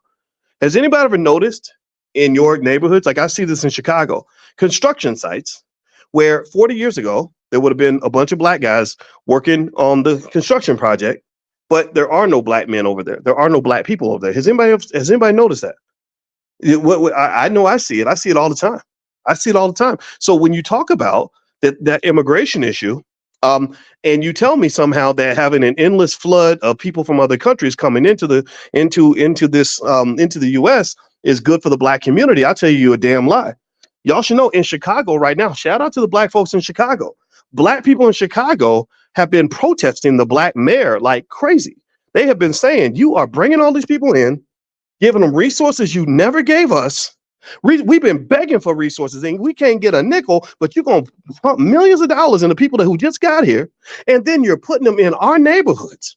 They're taking up space in our community and getting stuff that we've never got. So that to me is a point worth considering. I don't care who says it. I wish Biden and Trump would say it. But perhaps the reason Trump is gaining leeway in the black community is because he is talking about it. I don't know if he's going to do anything about it, though. I don't know if I don't really think he's going to be an asset to the community. I think that if you want real power, you're going to have to fight for it. If you want real power, you're going to have to plan for it. If you want real power, you're going to have to build for it. If you don't build for it, fight for it, and plan for it, then you will not have it. No politician is going to give that to you. No Democrat's going to deliver that for you. No Republican is going to deliver that for you. Even the independent candidates ain't really going to deliver that for you. You have to deliver that for you. So this is my position. So when you talk about the term black jobs, I would say there's two major ways to look at that. There are jobs that typically black people have more access to in our society. It's a racist society. So there are certain jobs that they don't want you to have. There's certain places they don't want you necessarily being the boss. This is why black-owned businesses are so important, because in my company, every job is a black job. In my organization, I have the ability to engage in whatever amount of nepotism or whatever you want to call it that I want, and I don't have to ask my boss's permission. I don't make as much money as LeBron James, but if I want my child to play on the same team as me, I don't have to go ask Jerry Buss if it's okay for me to do right by my child. I don't have to do that. And so to me, I think that one thing that's missing from our community that we have to really consider is pride. Pride is deeper than money. You can have $0 in your pocket and have $1 billion worth of pride. Pride might mean that you say, you know what, even if I can't build $1 billion company like you, I'm going to build my little $50,000 company and I'm going to make plans to grow it into $1 billion within a generation or two. Your pride means that even if you tell me that the only options I have on this earth are Democrat or Republican, that I can either be treated like a slave or be treated like a super slave, I'm not taking either one of those options because I'm too proud to allow you to get me to live on my knees. Pride means that we embrace the things that we need to embrace in order to build the community that we want. It means that we embrace the educational excellence necessary and the skills appropriate for the building of a community, so that when somebody defines what is a black job and what is a white job, It won't be me hoping that white people agree with me in my interpretation of what a black job should be. That my child will not have to just say, well, mama, I can't get a certain kind of job because, the white man ain't hiring and the white man won't decide that he want to give me an opportunity. See, your children need to be taught to create opportunities. What makes their kids better than your kids? What makes their people better than your people? It's attitude. It is belief in yourself. It is your commitment to developing infrastructure that's going to allow you to be able to shape the narrative that you want your life to have. I get deeply offended by this whole idea that everything that we want to do got to come down to whether or not we can convince white folks that it's the right move to make. I don't want to go. I get, there's a whole industry of these anti-racist speakers that literally all they do is, I'm not making fun of you. If you're in this category, please don't think I'm making fun of you. Keep doing your job. I hope you make $1 billion at it. But one thing they do is they do a job. This is a black job. Here you go. Here's a black job for you. Their black job is to go to all these white universities and talk to crowds full of white people and convince white people to stop being so mean to black people. That's their job. That's a black job. White people can rarely get that job. But then again, if they do take the job, they tend to get treated like superstars. Like they got Tim, what's his face? I forgot his name, Tim something. And he goes around and he talks about how terrible white people are and how black people are always perfect and whatever. And they love him for it. Well, that's not a black job I want. My job as a black man is not to convince a white man to like me. My job as a black man is not to convince white people that I'm worthy. My job as a black man is not to convince white folks that I am safe and decent. I know I'm safe and decent. My wife and daughters and my son, they know I'm safe and decent. Y'all know I'm safe and decent. My job is not to go and convince people who have been oppressing me or trying to oppress my people for a very long time. My job is not to convince my oppressor of anything. And one of the things that I think you have to understand is that you will box yourself into a trap if you believe that the only way for black people to have advancement in this society is to convince white people to allow us to have it. If you believe that the only path to liberation for black people is by getting white folks to be nicer to you, then I feel sorry for you because you're never going to go as far as you want to go. You'll only go as far as they want you to go. And let me tell you like this, I'm not going to just go as far as they want me to go. I'm going to go as far as I decide I'm going to go. Also, I'm going to go as far as God wants me to go. So just like I spoke to you guys the other day, we talked in class and I talked about knowing the difference between your plan, God's plan, and Massa's plan. See, Massa had a plan for you. Massa said, I'm going to give you the black job. Massa said, I'm going to give you the black experience. Massa said, I'm going to give you the black culture. And then you're going to spend your whole life muddled, swimming in the mud, living in the dirt, starting from the bottom. Now you're here. Hoping and praying, stressing out, begging for opportunities, sad when they don't come, like crying and over microaggressions and mistreatment, and constantly feeling bad about life because somebody else is deciding whether you even have the right to be happy. Fuck that. Nobody has the right to decide if you're going to be happy and fulfilled. But that's Massa's plan. I'm going to keep these Negroes in a fishbowl and make sure that I decide what options they're going to have. I decide if they get to have a good day or a bad day. I decide if they're going to be successful or not successful. I decide if they're going to have high self-esteem or low self-esteem. That is nonsense. Who told you that that's the right way to live? That's Massa's plan. And then if you're strong and you have some consciousness about you, you'll say, no, I'm not living by Massa's plan. I'm going to go with my plan. My plan is I'm going to decide what a black job is versus a white job. My plan is I'm going to be successful whether you like it or not. My plan is I'm going to get educated. My plan is I'm going to take care of my family. My plan is I'm going to be economically intelligent. My plan is that I'm going to prepare for the future. My plan is I'm going to build generational wealth. And I think that's a great step forward. Congratulations to all of you who have moved past Massa's plan to get to your plan. But I'm going to take you to another level of consciousness. And I'm going to do this real quick because my wife is waiting for me and she's being very patient. I appreciate that. Shout out to the black women who are patient with crazy black men like me. Without y'all, we can't be nothing. But there's another level to that. And I learned this through time. Remember, I'm 53 years young, so I'm not a kid no more, but I ain't Joe Biden age, but I'm not a kid. So I've learned a few things. So the next level I realize is that even my plan is not adequate. My plan is not the plan. The plan is God's plan. And what I learned through life as I fought my battles with racism, and I think I did okay. Wasn't no white man gonna hold me down. Wasn't nobody gonna make me feel oppressed. I was raised by Larry Watkins. He was a Vietnam veteran and who's killed people. He did not raise me to be no punk. So I ain't scared of racist white folks. I ain't scared of ignorant black folks. Never been scared. Never scared. But here's the thing. So even as I won these battles, I found out that there was a plan that was even bigger for me. I realized that my racial trauma, my experience as a black man growing up in Louisville, Kentucky, like Muhammad Ali, we both grew up in Louisville. My experience led me to even not see what my potential was. Even I didn't know what I was capable of accomplishing. So what happened was I realized I said, "Oh my God, God sees a bigger vision for me than I even see for myself." And so as that vision started to unfold, I started to realize that as much as I know, and I have a lot of education, I went to school a long time.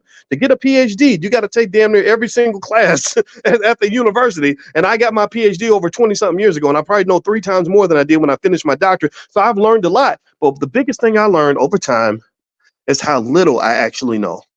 The biggest thing I learned over time was that connecting to God and really understanding what the potential was for all of us and knowing what God's plan is, or even trying to understand it or accept it as it unfolds, that's really the key to power.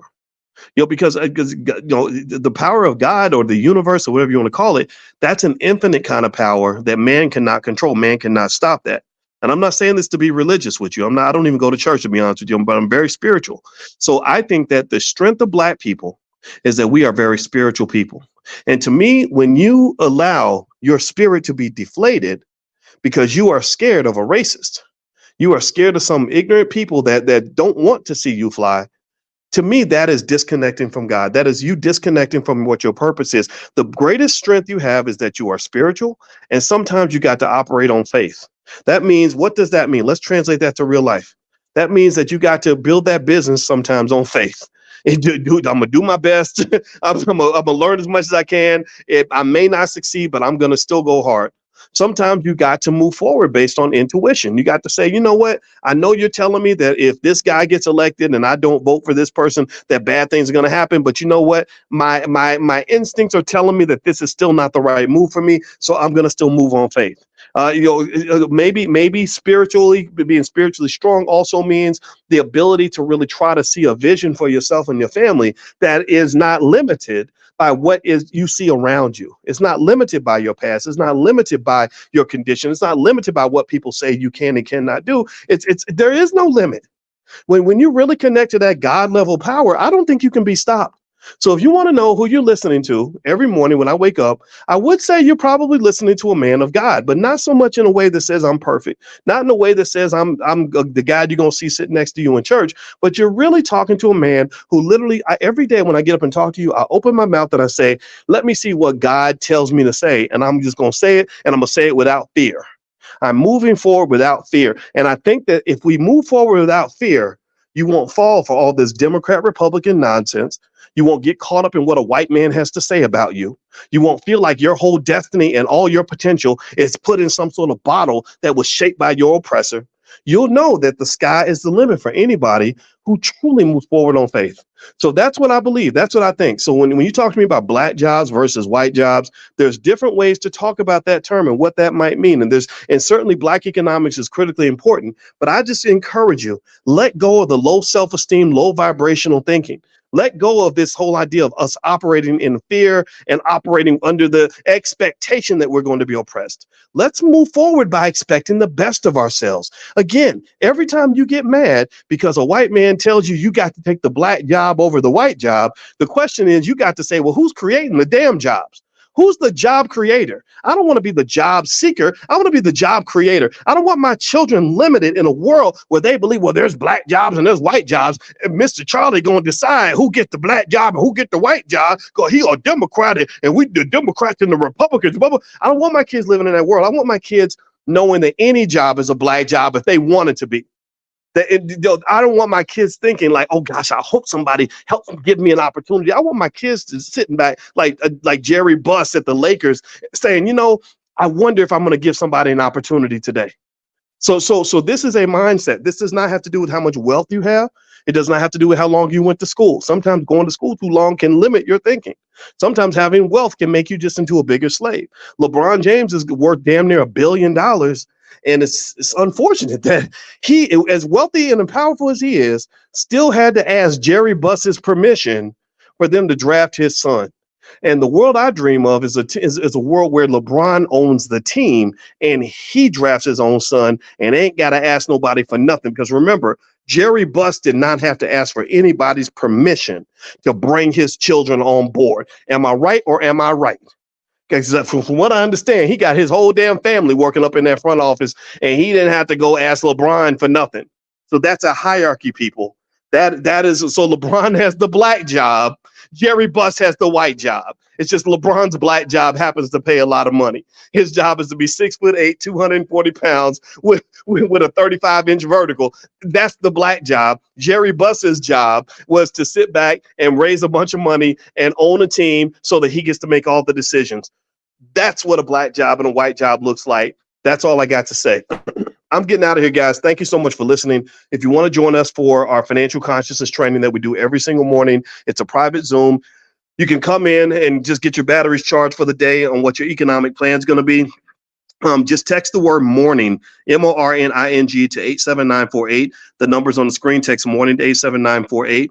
Also, this podcast is on Spotify. I have other podcasts on Spotify. One is called Dr. Boyce Daily Stock Market, where I give regular updates on the stock market. I let you know stocks that I like, stocks that I'm buying, things like that. And in addition to that, last but not least, I hope you will join us at the All Black National Convention. The All Black National Convention takes place in Chicago, Illinois this year, October 25th through the 27th. And that is where we solve our own problems. We work together with the best Black scientists, engineers, researchers, teachers, scholars, thinkers, medical doctors, attorneys, etc., and we solve our own problems. So if you are into that kind of thing and you want to be in a space where the energy is very, very positive, join us in Chicago. You can go to allblacknationalconvention.com. That's allblacknationalconvention.com. Brother Nuri Muhammad is our keynote speaker this year, along with Lamar Tyler, who is the Black millionaire maker. And we also have lots of therapists that are coming, lots of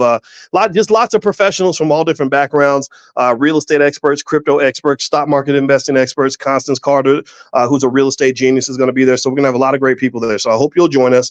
Just go to allblacknationalconvention.com. You can learn more. Have a good day, everybody. And my wife is probably, I got to go apologize to my wife now because I asked her for 10 more minutes and I took like 30 or 40. So let me go make it up to her, and I'll talk to you guys soon. Love you. Peace. I'm Gen X, and then there's millennials, and then there's Gen Z. So you got millennials and Gen Z.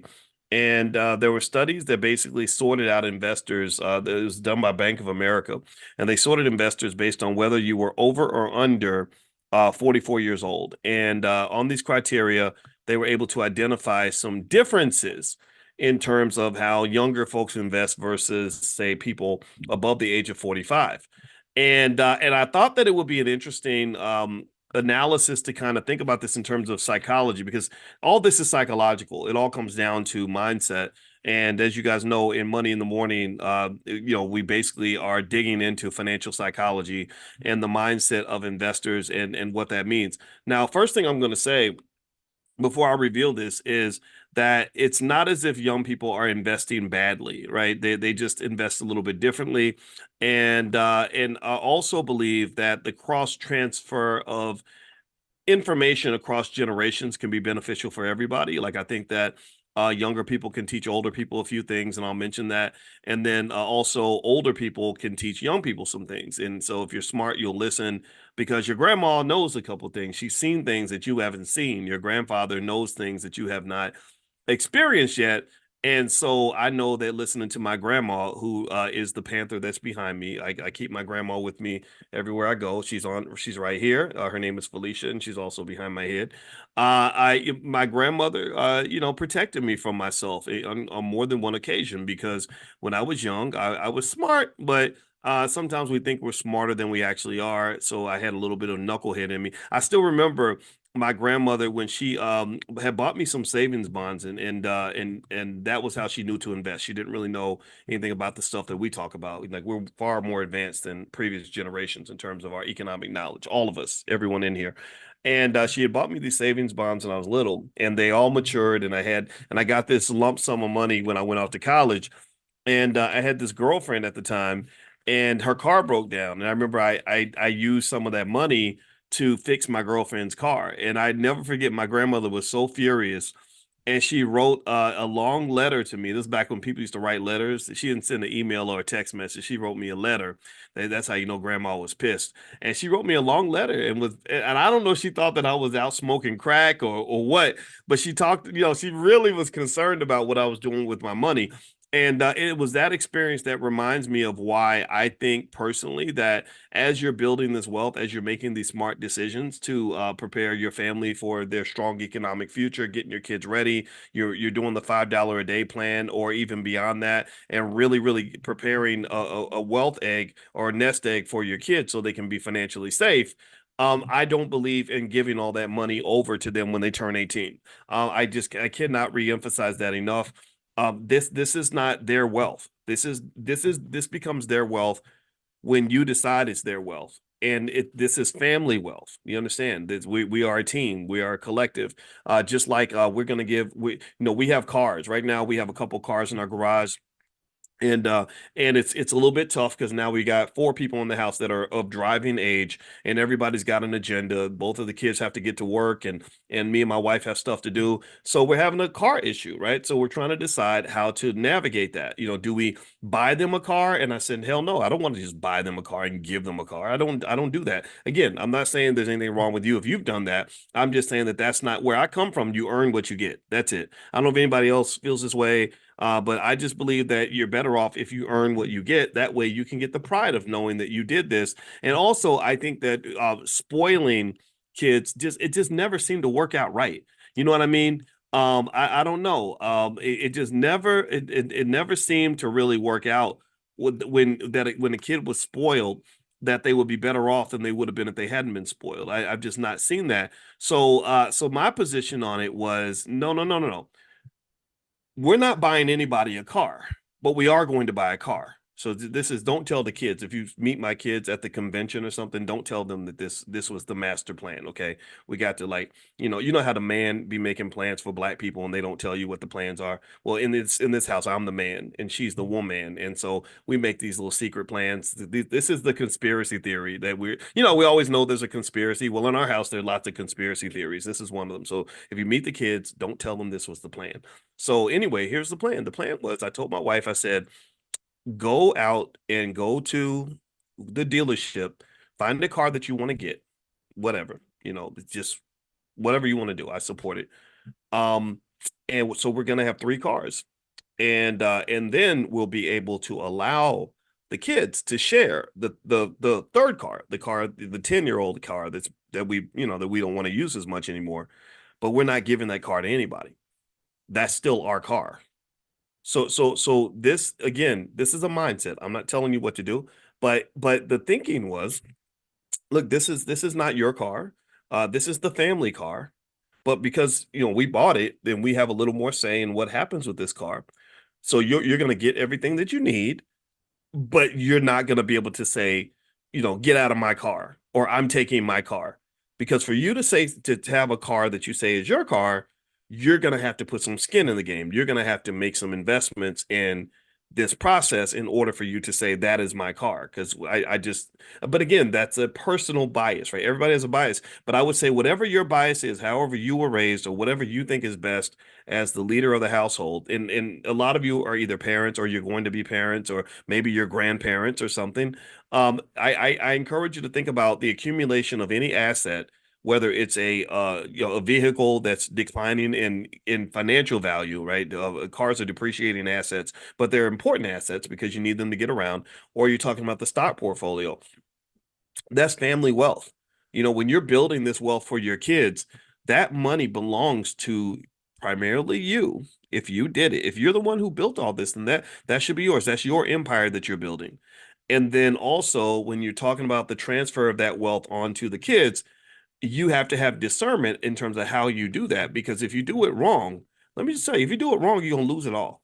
If you do it wrong, if you're sloppy, if you just say, oh, well, because you're a certain age and because you're my child, I'm gonna give you everything. that don't work out too well. And people react differently when you give them stuff. Again, that goes back to what I was telling you guys in finance. There's all these research papers written on what they call the moral hazard problem. The moral hazard problem basically says that when you get one of the dimensions of the moral hazard, it's a very complex idea, but one of the dimensions of it is that when you give people stuff, they start acting stupid. When you give people stuff, their behavior changes. I remember when that football player Antonio Brown that played for the Steelers and the Patriots and the Raiders.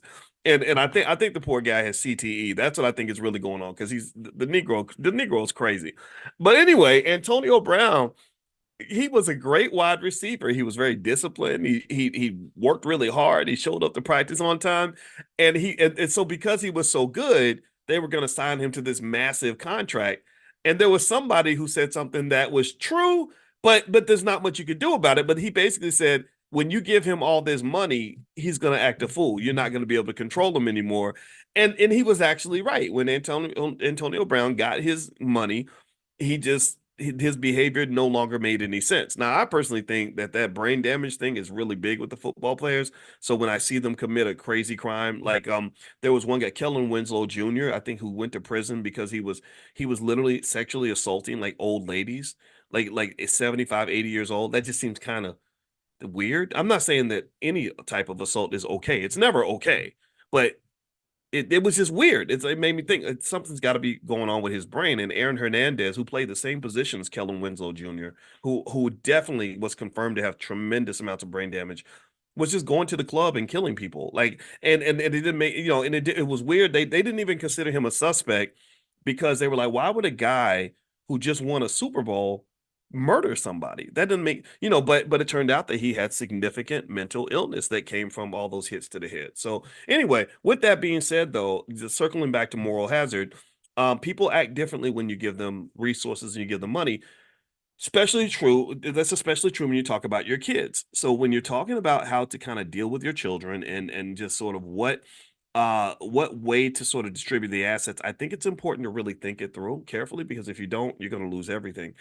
There's a show I've been watching. Anybody watch the show on Netflix called The Gentleman?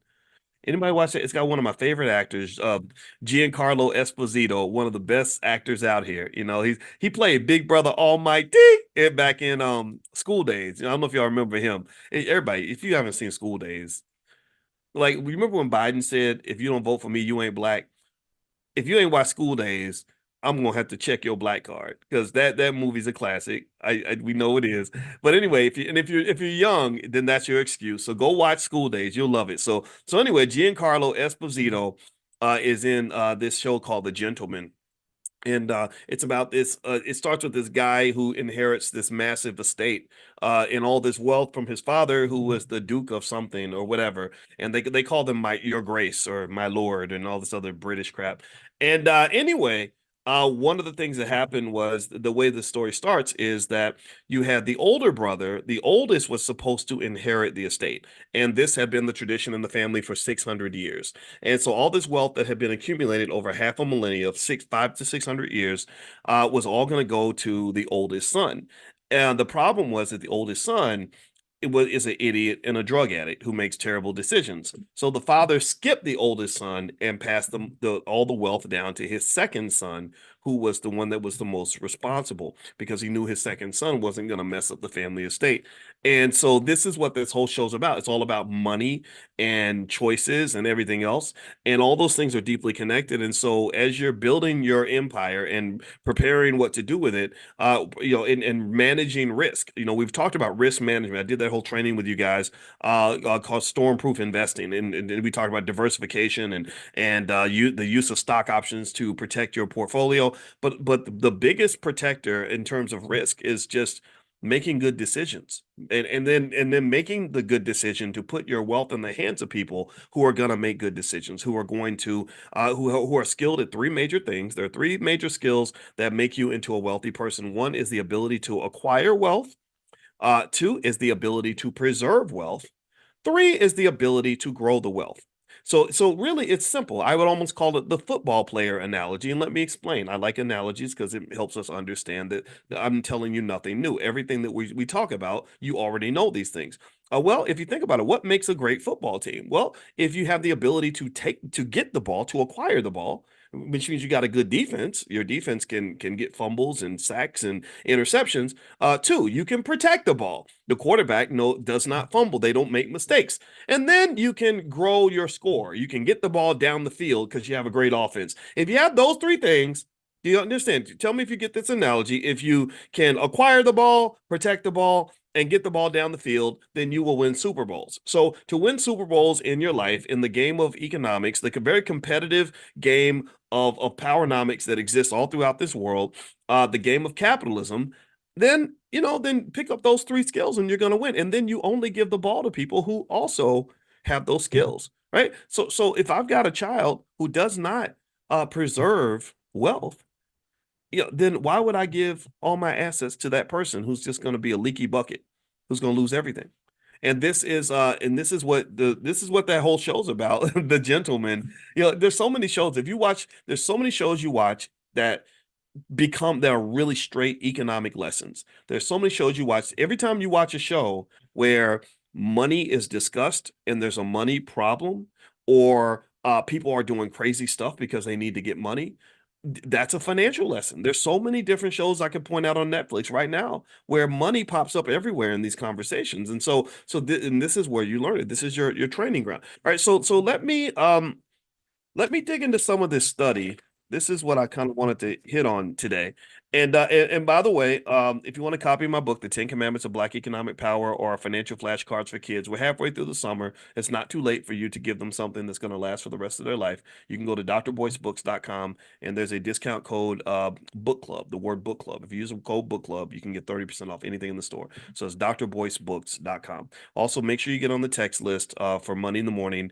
If you want to join the private Zoom for free, or get a notification. A lot of you just got a notification from me. Just text the word morning, MORNING, to the number 87948. Text morning to 87948. All right. So here are a few things that are going to basically, a Bank of America study found that young people under the age of 44 are more likely to choose investments that differ from those that are over the age of 44. People over the age of 44 are more likely to lean on the traditional investments, top three being stocks, real estate, and then emerging markets, right? So stocks, the stock market's number one, then real estate, and then if you want to go further, maybe emerging markets, meaning like third world countries. There are funds you can invest in that will let you benefit from other countries. I made a list for you guys of funds you can invest in to make money in India, Africa. I made a list for Africa. I'll text that out to you guys again if you'd like to see it, or you can email support at theblackbusinessschool.com and they can give you access to that. I don't have it in front of me now. Either way, if that were the case, I'd give it to you now.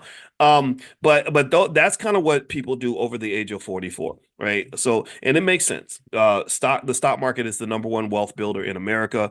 Those who don't participate in the stock market don't tend to build very much wealth. Also, real estate is very, very powerful. Real estate is a great way to have literally a real asset, something you can actually touch, something that's very tangible. So shout out to everybody who owns real estate. I think real estate's fine. I don't personally enjoy being a landlord. I think I've talked to you guys about that. So I choose to make my money by selling stock options and all that to get my income. But still, real estate is fine. And then also emerging markets are nice because emerging markets can give you that excess return because you're investing in these small countries that may grow very, very quickly. Now, here's the thing. The truth though is that younger people, typically every generation, they do something different from what their parents did. And a lot of the decision in terms of what they choose to do is informed by their experience, right? So a person that's under the age of 45, they've grown up with a lot of technology, so they're very comfortable with technology. Younger people tend to be more comfortable with risk because they have a longer time horizon for investment, but then also they are comfortable with risk because sometimes it's because they haven't gone through certain experiences. My grandmother went through the Great Depression, so she was very, very risk averse, very risk conscious. People like Warren Buffett, they saw the effects of the Great Depression. So they're always thinking about the downside. They're thinking about what could go wrong. Whereas if you're a young person and you've only seen the market boom, you've only seen low interest rate regimes, which is what we had going all the way back to 2010, where you could just go borrow money and amazing things will happen after that, then a person like that is more likely to take on leverage and debt and kind of just gunsling a little bit, right? Because they haven't really gone through. In fact, the last 20 years, 25 years or so, you really haven't seen too many major economic calamities. You did have the decline in 07, 08, which was pretty bad for the real estate market. But for the most part, young people haven't really gone through like some sort of like significant economic hell in terms of the stock market, in terms of watching your portfolio go, just drop 60% right before your eyes. They haven't really experienced a lot of that. So a lot of times that can lead to um, different investment behavior of young people, right? And so here's what they found in the study that young people do when it comes to investing. They said that young people they tend to allocate toward real estate at the top of the list, crypto and private equity. That was what Bank of America mentioned in particular. Real estate, crypto, and private equity, as opposed to stocks being at the top of the list. Private equity might be, in some cases, just, your own business or investing in other people's businesses or some of these websites where you can put money in and they can, like I think Fundrise does that, where you're raising money for startups and stuff like that. And what's actually driving a lot of this is that also younger people tend to have a little less patience when it comes to wealth building. They sort of, especially on social media, where there's a lot of incentive or a lot of what's the word? A lot of flashiness in terms of people showing you how much money they made and how they made it quickly. It can make someone feel stupid for doing things like getting up and going to work every day, or waiting 5 or 10 or 15 years for something great to happen. Why would you wait 15 years when you can make it happen in 15 days? And so the lure of the fast money a lot of times can drive certain investments that are extremely risky. And then also they mentioned that younger people have an interest in various kinds of collectibles like watches and classic cars and stuff like that, or even sneakers. And all that's fine, right? Again, I'm not here to tell you that those things are bad. I think that what is interesting though to me is that you should know that there's something that everybody can learn from each generation, and generally speaking, things like crypto are incredibly risky, probably riskier than people can recognize.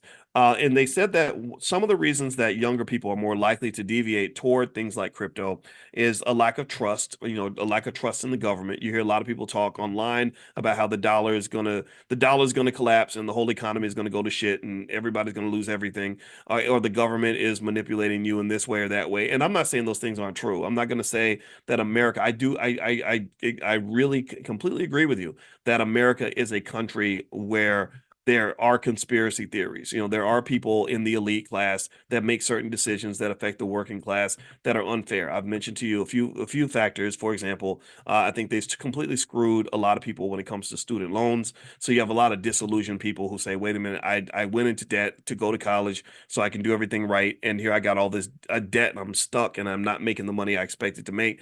Like all that's real and all that's by design. We've talked about that.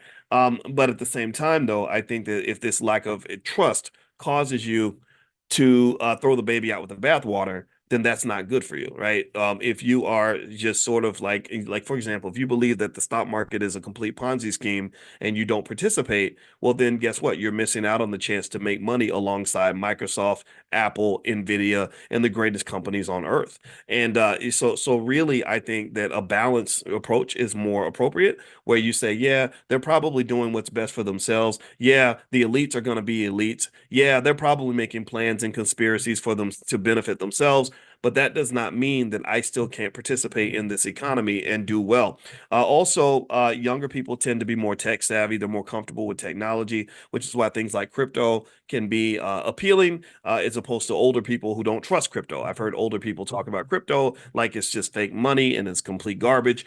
And I think that that's an inappropriate approach, because typically a lot of times the people that will say things like that are people that they know a lot about investing, but they don't know a lot about crypto. You understand? Like, so they'll know a lot about stocks and real estate and business. So that gives them their credibility.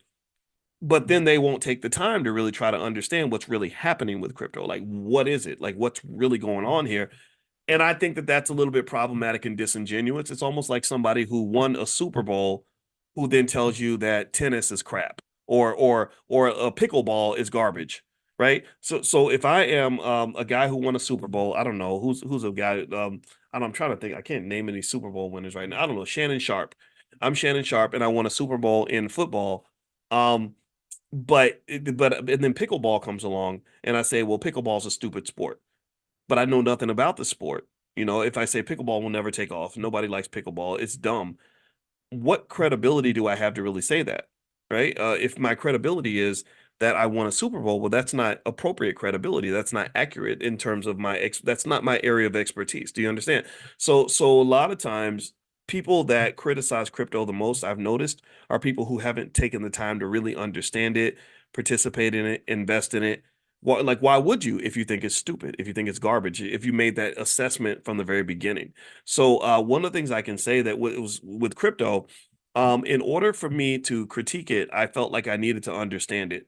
So to understand it, I read a couple books about it and did a lot of research, talked to a lot of people, looked into a lot of stuff. I'm still not an expert on it, but I know a lot more than I did. And if you were to ask me, do I think crypto is garbage? I'd say yes. And if you ask me, do I think crypto is a great investment? I would say yes. And the reason I say that is because not all crypto is created equally, and the future of crypto is very, very vague. Nobody knows what the future of crypto is going to be because it's heavily dependent on things like regulation. It's dependent on what the economy does. If the economy were to go south, like for example, Sam Bankman-Fried. Anybody know that name? Give me a yes if you remember the name Sam Bankman-Fried and FTX. Did anybody else follow the FTX debacle? Let me know if you followed this. This is really important. Okay, so Sam Bankman-Fried became kind of the king of crypto. He was a guy that was really making what I thought were some strong, solid decisions for a while. I don't think he was just a complete loose cannon wrecking ball or a bad person the whole time. I think he did make a mistake though, and he did break the law. But what Sam Bankman-Fried did was he came along and he kind of positioned himself in the crypto world similar to where JP Morgan was in banking years ago, where he was literally the single guy who was bailing out the entire industry. He was making these big acquisitions of these companies and doing all these things that were really garnering a lot of respect around the world and everything. And it turned out, though, that he was doing it inappropriately and illegally. He was using money that he wasn't supposed to use. He had money that he was supposed to hold, and he used that money to make investments. He borrowed out. He put his hand in the cookie jar. He borrowed money that he shouldn't have been borrowing, and that was clearly illegal and clearly wrong. Um, but let me also give you the other side of that. That's interesting. So if Bankman Fried had done the exact same thing, and it wasn't a crypto winter, he not only would he have gotten away with it, but he would still be hailed as a hero. He would be looked at as this guy who was this financial genius. Um, what a lot of people don't know is that a lot of times timing is huge in terms of when people get caught with, various Ponzi schemes. Bernie Madoff got caught because there was a recession. And when there's a recession and an economic downturn and there's fear throughout the economy, that's when the rubber meets the road. That's when people start reaching out and saying, okay, you know all that money you've been holding for me? I need that money by tomorrow. And if you don't have the money, like if the money is out there somewhere, if you've got it planted somewhere in an investment where the paper loss is extreme, then you're going to pretty much get caught with your pants down. But maybe if they had called you a month later, you would have had the money. Do you understand? Right? So what happens with a Bankman Fried or a Bernie Madoff, and this is again not to excuse their behavior. I think that it was not just criminality, but it was also criminality that was driven by excessive risk taking. It's almost like someone who says, I'm going to take a risk by breaking the law. I'm going to take a risk by using money that I shouldn't be using or making a promise that I may not be able to keep. And I'm hoping that you don't ask me the wrong question at the wrong time. Do you understand? Or maybe somebody who I don't know if your wife has a boyfriend and she brings him by the house and she's hoping that you're not home, that you don't come home at the time her boyfriend's at the house, right? So basically, because if you come home, then you're going to break down the illusion. You're going to say, wait a minute, you were cheating on me, right? Whereas if you come home an hour later, you would say, my wife is wonderful and she's perfect and she's an amazing person, right? So the thing that's really um that I see with that is that crypto's future, similar to the future of a Sam Bankman-Fried, is highly dependent upon what happens with other factors that are unrelated to the quality of their ability as an investor. I don't believe at all that Sam Bankman-Fried is the only person in high finance who has done something that could be defined as illegal. One thing that does happen is that whenever there's a crash, what happens is people start going back and they start doing very detailed forensics and really looking at every little detail to see exactly what you did right. And I guarantee you that 90% of you, if somebody really put a microscope on your life and said, we're going to go through every tax return you've ever filed and verify every single thing you ever wrote off and every little thing you've ever done, they would probably find something. They would probably there's a chance that they would find something and say, oh wait, look at this. Wait, you filed a bank loan in you got a bank loan in 2017 and you said your income was 98,200 and we found out your income was only 91,400. So that that's illegal because you lied on your form. And so now we're gonna prosecute and all these other things, right? So effectively, when I think about the future of crypto, I think about the Sam Bankman-Frieds in the sense that a lot of people don't even know, for example, that the investments that Bankman-Fried made with the money that he was not supposed to use. So again, I want to be 100% clear. He did break the law. He deserved, what he got, and I'm not here to defend any of that. But a lot of the investments he made with that fake money or the money he wasn't supposed to have, those investments did extremely well. They once the sky cleared and once the crypto winter ended, they had a dilemma. They said, okay, so we're claiming this guy stole people's money, but what do you do if the money is there? Like, what do you do if like, what do you do if you say, hey, you took $1 billion? That was the biggest critique, right? You stole billions of dollars from people, right? Which again, he did. But what do you do if the thief puts the money back and puts an extra $100,000 in the bank account just for good measure, right? Again, I'm not saying that he didn't break the law. Again, I keep going back to that so we don't misinterpret the discussion here. But but that's what he did, right? So it's crazy. So I don't know what Bankman did or how much he took exactly. So let's say he took $1 billion, right? And then the market crashes because what he did with the money is he took the money, he invested it in stuff, and those investments all plummeted at the same time. Right? So that crypto that he bought for $1 went down to 10 cents. So then the crypto winter ends. So then they say, oh, so you took $1 billion from people because you took the billion, you made these crappy investments, the investments sank down to zero. You're a loser. You stole this money. You're a crook. So while he's on trial, the crypto winter ends. That 10 cent, asset that he bought is now $1.20, and so all the money's back and then some. And they literally got to the point where they said, to our surprise, not only are we able to give every investor all their money back, we're going to give them an 18% premium on that investment. And what I want you to kind of see with this is not just timing in finance and how important that is, but also just the value of time. If in fact, for Bankman Fried, what he probably really wanted, if he could make three wishes and wish for anything on earth, one of the things he would probably wish for is just more time. Like, give me another 2 years. I promise you, it's going to work out. And time is important because Jeff Bezos, if Jeff Bezos had not been given more time, if he'd run out of time, Amazon wouldn't exist because there were times where Amazon was deep in the red. There was times where Amazon looked like a terrible investment. Bezos tells a story about how he almost had to shut the doors on the company because he needed $1 million. He said, I had to take 60 meetings to raise the $1 million. I got $50,000 per person, and I had to give away 20% of Amazon to raise that $1 million. And now Amazon's worth a couple $1 trillion. So all those people made an amazing ROI on their investment. But if they said, you know what, we don't believe in you, this is where financial psychology comes into play. This is where emotion and belief and perception matters. perception becomes reality in the world of finance. Because if they just said, Jeff, we were going through your history and we found that you have a marijuana conviction from 10 years ago. So you're a felon, basically, and we don't trust you. We don't believe you.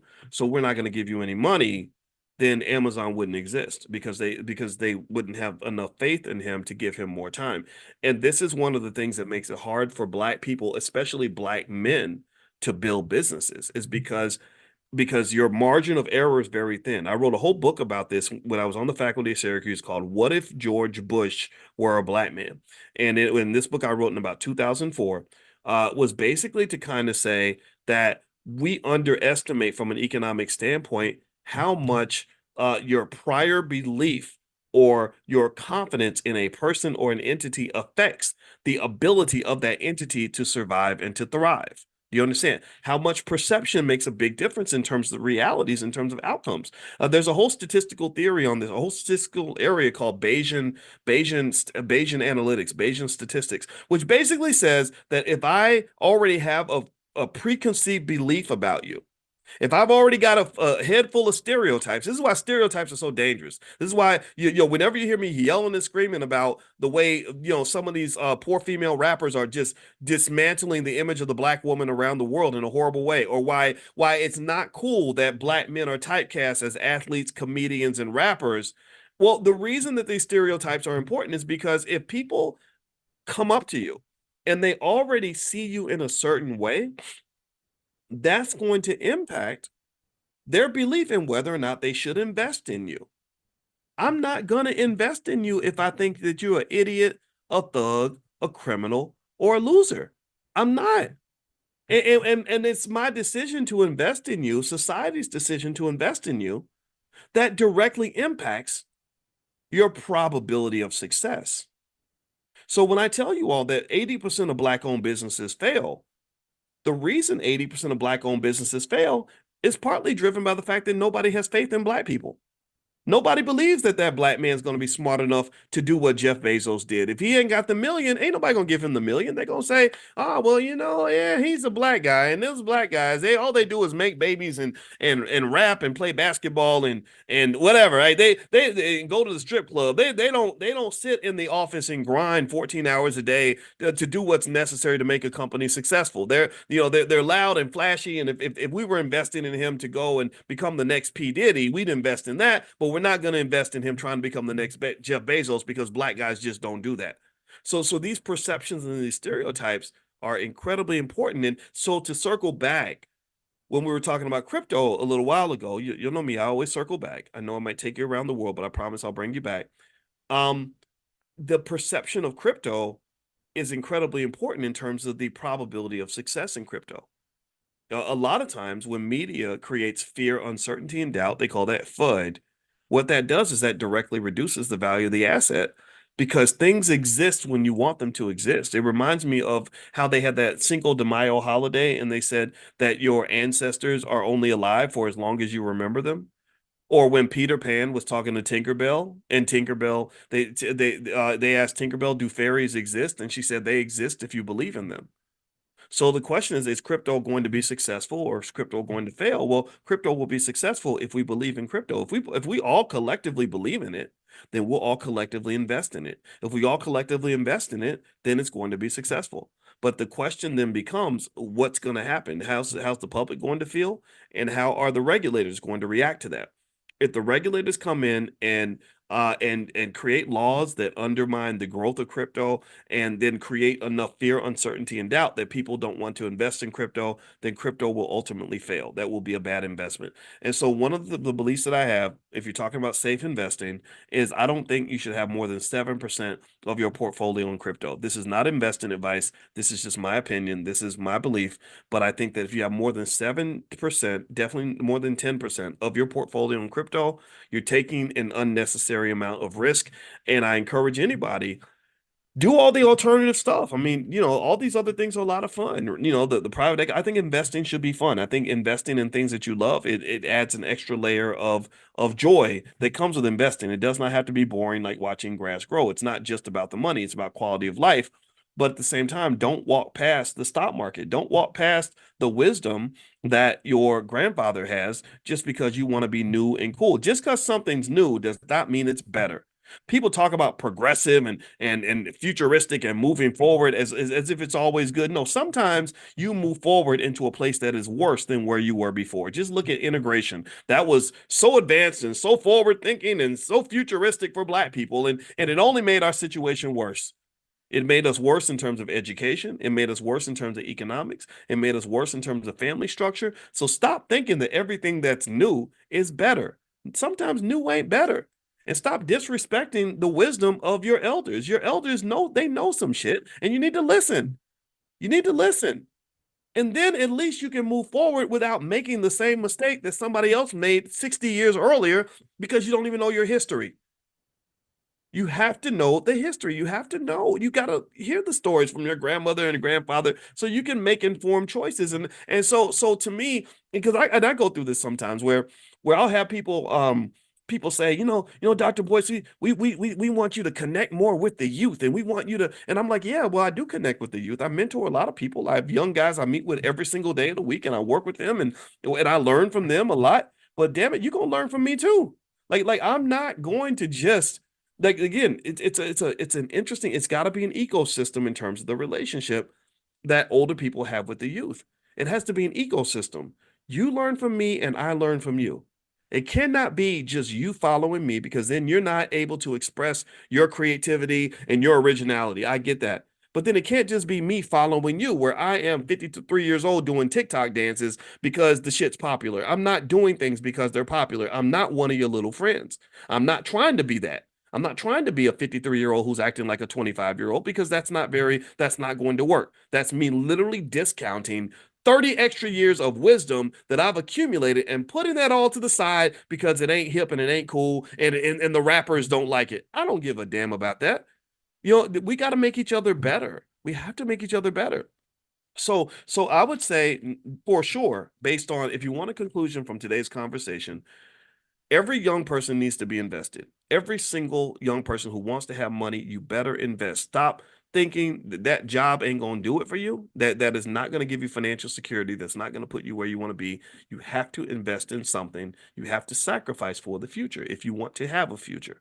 Secondly, when you talk about investing, there are basic rules you can follow. Diversification is really important. Never get so enamored with one investment or one stock or one thing that you end up putting everything you have into one space. You have these stories where I saw an NFL player who said he wanted to get his whole paycheck in Bitcoin, and I said, why would you do that? That's the craziest thing in the world. I'm sure it might work out for you, but even if it works out, it's still a stupid decision, because it might have not worked out, and Bitcoin could collapse, and the next thing you know, you've got this worthless amount of money that's coming into your paycheck. That's not very wise. So what you do is you say, okay, I'm going to participate, but I'm not going to dump my whole economic body into that, and what gives you the wisdom to know that that's not the right move is you want to hear those stories about people who did exactly what you're doing, who lost everything. When you're investing, you really don't want to be in a position where you're going to lose everything if something goes wrong. You want to be diversified. That's really important. And then also just being consistent and making investing part of your culture. That's how people win. That's how people succeed. So anyway, these are some thoughts that I had on this topic. I think also from an economic consciousness standpoint, another important thing that I know I did not understand when I was young, but I understand it better as I get older, is that this too shall pass. Sometimes we can get so caught up in a moment, where, like, you ever see pictures of somebody like from the 70s, where literally the dude in the picture was like the coolest, hippest guy in 1974. Like, he literally, maybe he looked like Bootsy Collins or something from I don't know what, it wasn't Earth, Wind and Fire. It was the P-Funk. Like, you ever see those P-Funk dudes and how they dressed? Like, let me find a pic. I gotta find a picture. It was the craziest thing. Let me see if I can find. Hold on. Let me see. All right. Um, Let me see if I can find one. And just so you know, I love P Funk, and I also love, the greatest group of all time was Earth, Wind and Fire. Like, Earth, Wind and Fire is the greatest. I met the guy who was one of the guys from Earth, Wind and Fire, the one that played the guitar, that had the big hair.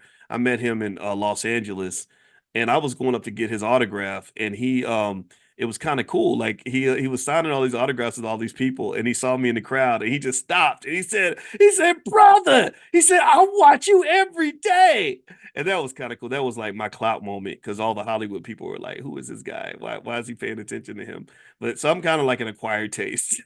Some people love what I do. Some people don't know who the hell I am and don't care, and I don't blame them. All right, so here's so if you look at like a picture like this, right? To me, when I see like a P-funkish kind of picture, or I see, like the Funkadelic or whatever, or I see my dad's old pictures where he's got the big hat and the fur coat and what like stuff that looked really cool in the 70s. I really wonder, like, I wonder if they would, how they felt taking that picture, right? Like in the moment, everything that you're doing is completely lit. Everything you're doing in the moment is hip and cool, and you're the coolest guy on the block. But you look at that same picture 20 years later, it looks crazy. You look ridiculous, right? And at that point, you can only laugh at yourself. You don't take yourself nearly as seriously as you did when you took that picture. And I kind of think about that when it comes to what's trendy with investing. A lot of times I think when we're young, we get caught in a trend and you think that that trend is going to last forever. Like you really think that what you're doing right now is going to be the best move for you forever. Like literally I'm overcommitting to the moment. That's what I'm getting at. That's what I want to kind of, and I think that overcommitment to the moment is a type of immaturity that we grow out of.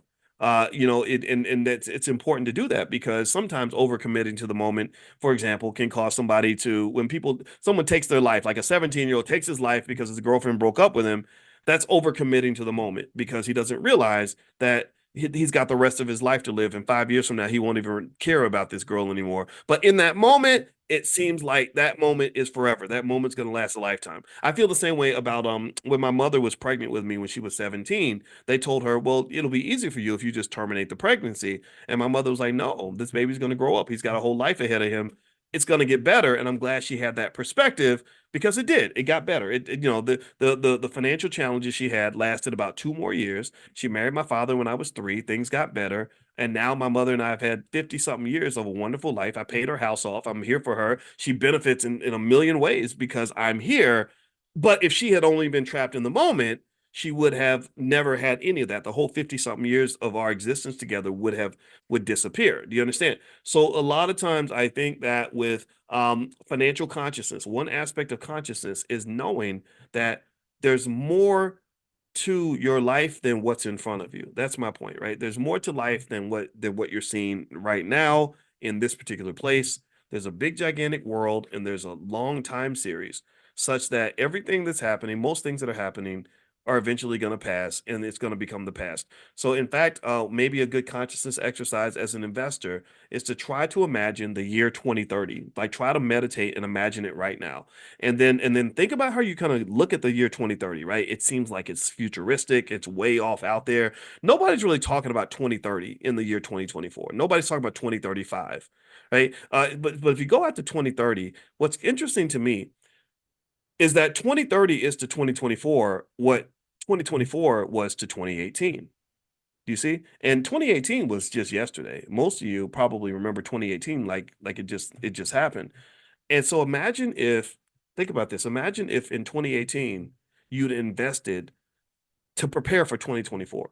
Like imagine in 2018 if you just made a series of investments in Bitcoin and different stocks, Apple, Nvidia, whatever, and you just consistently invested that money and you said I'm preparing for the year 2024. I'm struggling now, but I'm going to be in good shape by the year 2024. And let's say you committed to that and you were consistent and you did what you were supposed to do. Think about where you would be. You'd be in an amazing place. But here's the thing. Here's the problem. Here's the trick. This is the mind trick. It's crazy how this happens to all of us. In 2018, we weren't thinking about 2024 like that. 2024 was the future, right? And the future is always like this ambiguous place that we're never going to arrive to, but we always get there every time. Every time. I assume a lot of you are old enough to remember. Do y'all any of y'all remember when even the year 2000 seemed like it was way off in the future? Like it was never gonna arrive. Like Prince was singing about how he's partying like it's 1999.